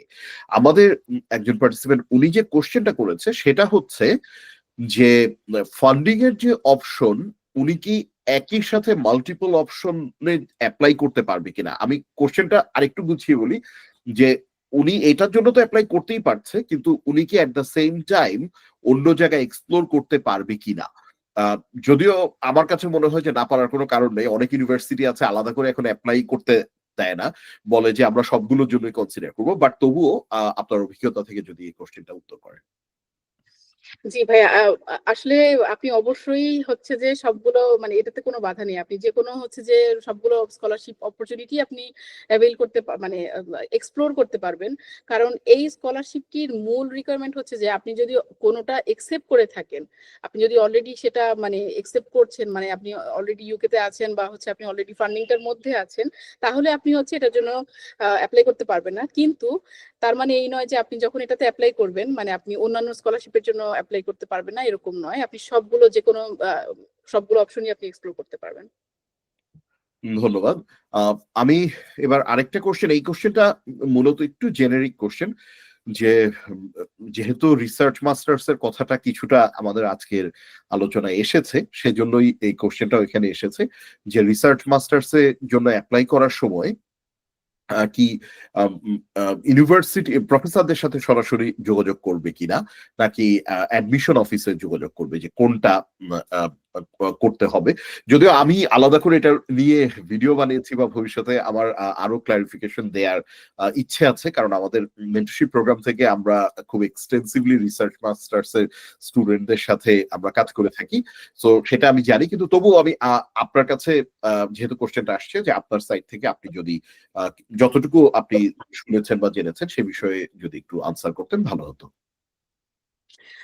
জি ভাইয়া, আসলে ওই রিসার্চের ব্যাপারটা হচ্ছে আহ, ওটা হচ্ছে এগেইন ইউনিভার্সিটির উপর ডিপেন্ড করে। দেখা যাচ্ছে অনেক ইউনিভার্সিটি রিকোয়ার করে যে না, কারোর সাথে কথা বলার প্রয়োজন নেই, কোনো সুপারভাইজারের সাথে কথা বলার প্রয়োজন নেই বা কিছু করতে হবে না, জাস্ট সিম্পলি হচ্ছে ইউনিভার্সিটি পোর্টালে অ্যাপ্লাই করলেই হবে। তবে রিসার্চ মাস্টার্স নিয়াজ ভাইয়ের ভিডিও থেকে আমি হচ্ছে যে আরো অনেক বিস্তারিত জেনেছি। তো রিসার্চ মাস্টার্স আসলে খুবই ট্রিকি একটা জিনিস। আপনি অবশ্যই দেখা যাচ্ছে যদি রিকোয়ারমেন্ট নাও থাকে যে আপনার কারোর সাথে কথা বলতে হবে না, কোনো সুপারভাইজারের সাথে কথা বলতে হবে না, তারপরে রিসার্চ মাস্টার্স আপনার একজন সুপারভাইজারের আন্ডারে করতে হয়। এবং আপনার রিসার্চটা মানে সে উনি নিবেন কিনা বা হচ্ছে যে একটা মানে সুপারভাইজার যদি আপনার থাকেন যে এর আন্ডারে আপনি কথা বলবেন, এর আন্ডারে আপনি এই টপিক নিয়ে কাজ করবেন, এটা যদি ফিক্স থাকে তাহলে এটা আপনার অ্যাপ্লিকেশনকে অনেক অনেক অনেক বেশি হেল্প করবে আর কি। তো যার কারণে এটা ওই যে এগেন কোভেন্ট্রি ইউনিভার্সিটির রিকোয়ারমেন্ট গুলো আসলে আমার জানা নাই। আর তাছাড়া এই বছর পিজিআর এর কোনো কোর্স থাকবে কিনা এটাও একটা বিষয় আছে। আবার হয়তো দেখা যাচ্ছে যে পিজিআর এর আরো অনেকগুলো নতুন করে কোর্স অ্যাডও হতে পারে। এগুলো একটু মানে কমপ্লিকেটেড বিষয়। তো তারপরে হচ্ছে যে ওই যে এগেন আমি বলবো যে ইউনিভার্সিটির পোর্টালে যাবেন, গিয়ে দেখবেন যে হচ্ছে কি কি রিকোয়ারমেন্ট আছে। আর তাছাড়া হচ্ছে আপনার অ্যাপ্লিকেশনকে আপনি অ্যাডভান্স করার জন্য অবশ্যই আমার মনে হয় যে একটা পটেনশিয়াল সুপারভাইজার ফাইন্ড আউট করে তার সাথে যদি আপনি পার্সোনালি রিচ আউট করেন, এটা অনেক বেশি ইফেক্টিভ আপনার অ্যাপ্লিকেশনের ক্ষেত্রে। ধন্যবাদ। জি, আসলেই আসলেই ব্যাপারটা সেটা, যে আমরা আমাদের অভিজ্ঞতাও দেখেছি যে অনেক ইউনিভার্সিটি বলে যে তোমরা অ্যাপ্লাই করতে পারো, কোনো সমস্যা নেই, কিন্তু অ্যাপ্লাই করার পর দেখা যায় অফার আর আসছে না এরকম সিচুয়েশন। তো পরবর্তীতে এটা অনেকটা ট্রায়াল এন্ড এররের মতো বিভিন্ন ইউনিভার্সিটিতে আমাদের অ্যাপ্লিকেন্টরা যখন অ্যাপ্লাই করেছে আমরা তখন এটা দেখতে পেয়েছি, যে যদি সুপারভাইজার পাওয়া পাওয়া যায় তাহলে আসলে অনেক ফাস্টার হয়। তো সেই কারণে যেটা হয়েছে, যে আমি একটা ভিডিও বানিয়েছিলাম, আমাদের এলএসসি বাংলা ইউটিউব চ্যানেলে ভিডিওটা আছে, যে আমি একটা স্ট্র্যাটেজি ডেভেলপ করে দিয়েছিলাম, যে স্ট্র্যাটেজিটা আমি নিজে অ্যাপ্লাই করেছিলাম। আমি রিসার্চ মাস্টার্স করতে আয়ারল্যান্ডে গিয়েছিলাম, তারপর পিএইচডি করতে আমি ইউকে আসি। তো সেই সময় আমি যেভাবে স্ট্র্যাটেজিটা ফলো করেছিলাম, এবং ইউনিভার্সিটি অফ অক্সফোর্ড তারাও সুপারভাইজার কিভাবে খুঁজতে হবে এই নিয়ে তাদের একটা আর্টিকেল আছে। তো ওইটা দুটো আমার এক্সপিরিয়েন্স এবং অক্সফোর্ডের আর্টিকেল দুটোকে মিলিয়েই কাইন্ড অফ আমি একটা স্ট্র্যাটেজি ভিডিও বানিয়ে দিয়েছিলাম। তো ওই ভিডিওটা থেকে অনেকেই উপকৃত হয়েছে, আমাকে মাঝে মাঝেই তারা জানায়। এবং আহ, তাদের ফিডব্যাকও একই জিনিস জানতে পেরেছি, বা আমাদের প্রোগ্রামেও আমি দেখেছি যে আমাদের টিম যখন কাজ করছে অ্যাপ্লিকেন্টদের সাথে, সেখানেও আমি দেখেছি যে যখন সুপারভাইজারদের সাথে আগেই যোগাযোগ হয় তখন অনেক ফাস্টার হয়ে যায়, এবং পুরো প্রসেসটা একদম ড্রাস্টিকলি চেঞ্জ হয়ে যায়। যে সুপারভাইজার যদি বলে যে হ্যাঁ, আমি তাকে নিতে চাই, তার মানে হচ্ছে ইউকে তে সুপারভাইজাররা কিন্তু they are very close to God, আমি যেটা বলি সব সময়, যে এরকম একটা পজিশন হোল্ড করে, যে সুপারভাইজাররা কিছু বলতে পারে, একাডেমিকরা আর কি, যে এটা আমাদের বাংলাদেশেও বিশ্ববিদ্যালয়ের শিক্ষকরা অনেক সম্মানিত, আহ, এবং তাদের অনেক তারা যখন কোনো কিছু বলেন সেটা ইউনিভার্সিটি শোনে।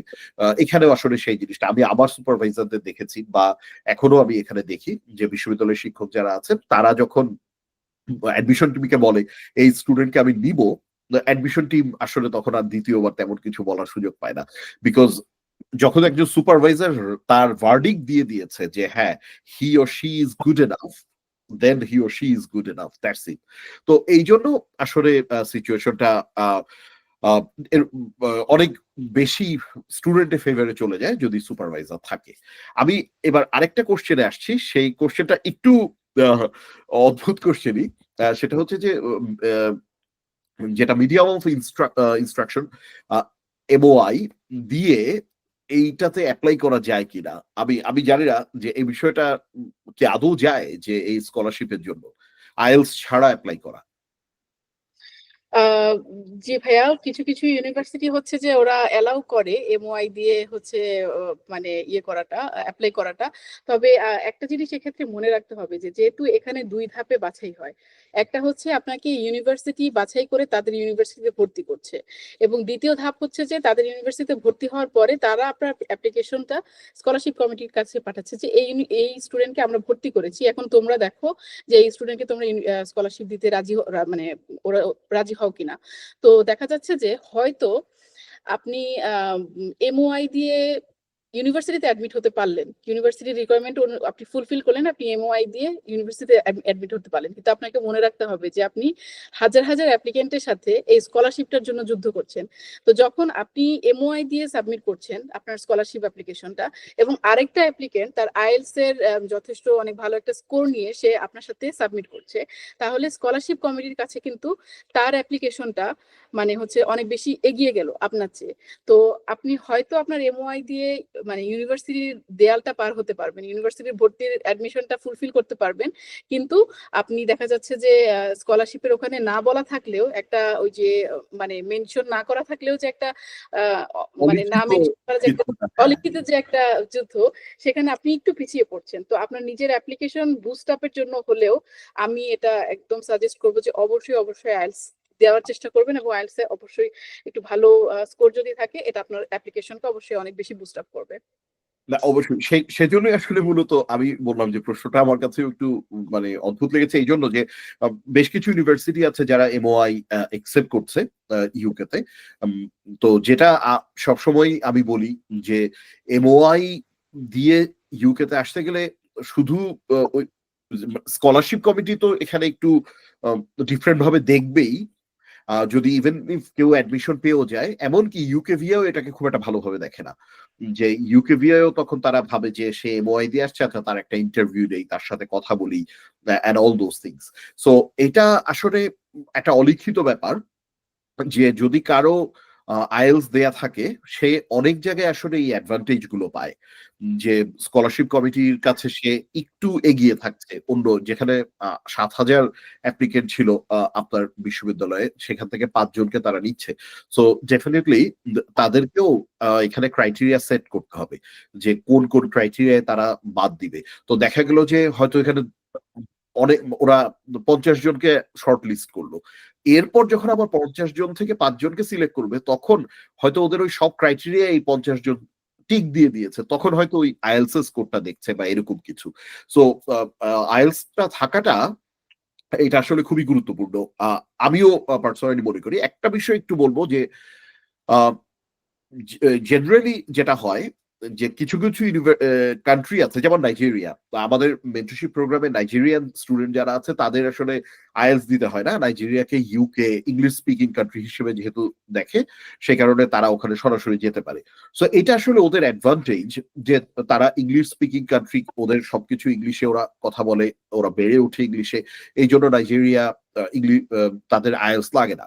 কিন্তু আমাদের ক্ষেত্রে আসলে ওই অ্যাডভান্টেজটা নেই। আমরা যদি ইভেন ইফ মিডিয়াম অফ ইনস্ট্রাকশনকে এখানে সামনে নিয়ে আসি, সেটা অ্যাডমিশন কমিটিও ভালোভাবে দেখবে না খুব একটা, বা বিশেষ করে বড় ইউনিভার্সিটিতে তো অ্যাডমিশন কমিটি এটাকে ভালোভাবে দেখবেই না, আর স্কলারশিপ কমিটি তারাও আসলে এটা ভালোভাবে দেখার সম্ভাবনা খুব কম।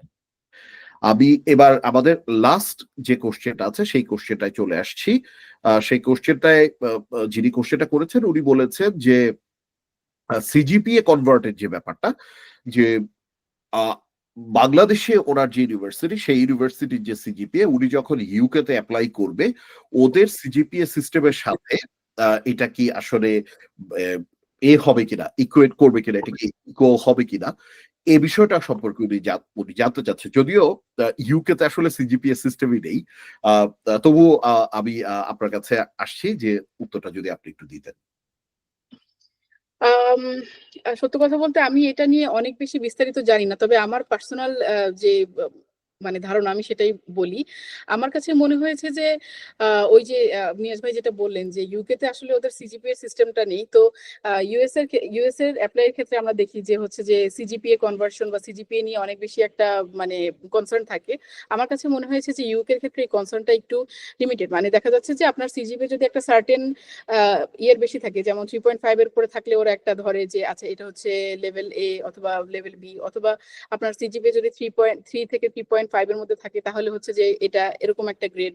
এই ধরনের হচ্ছে যে একটা ওভারঅল ইয়ে থাকে। তো আমার কাছে মনে হয় যে কনভার্সনের যে ব্যাপারটা এটা ইউকে তে অনেক বেশি ম্যাটার হয়তো করে না। আমি খুব শিওর জানি না, বাট এটা আমার ধারণা আর কি।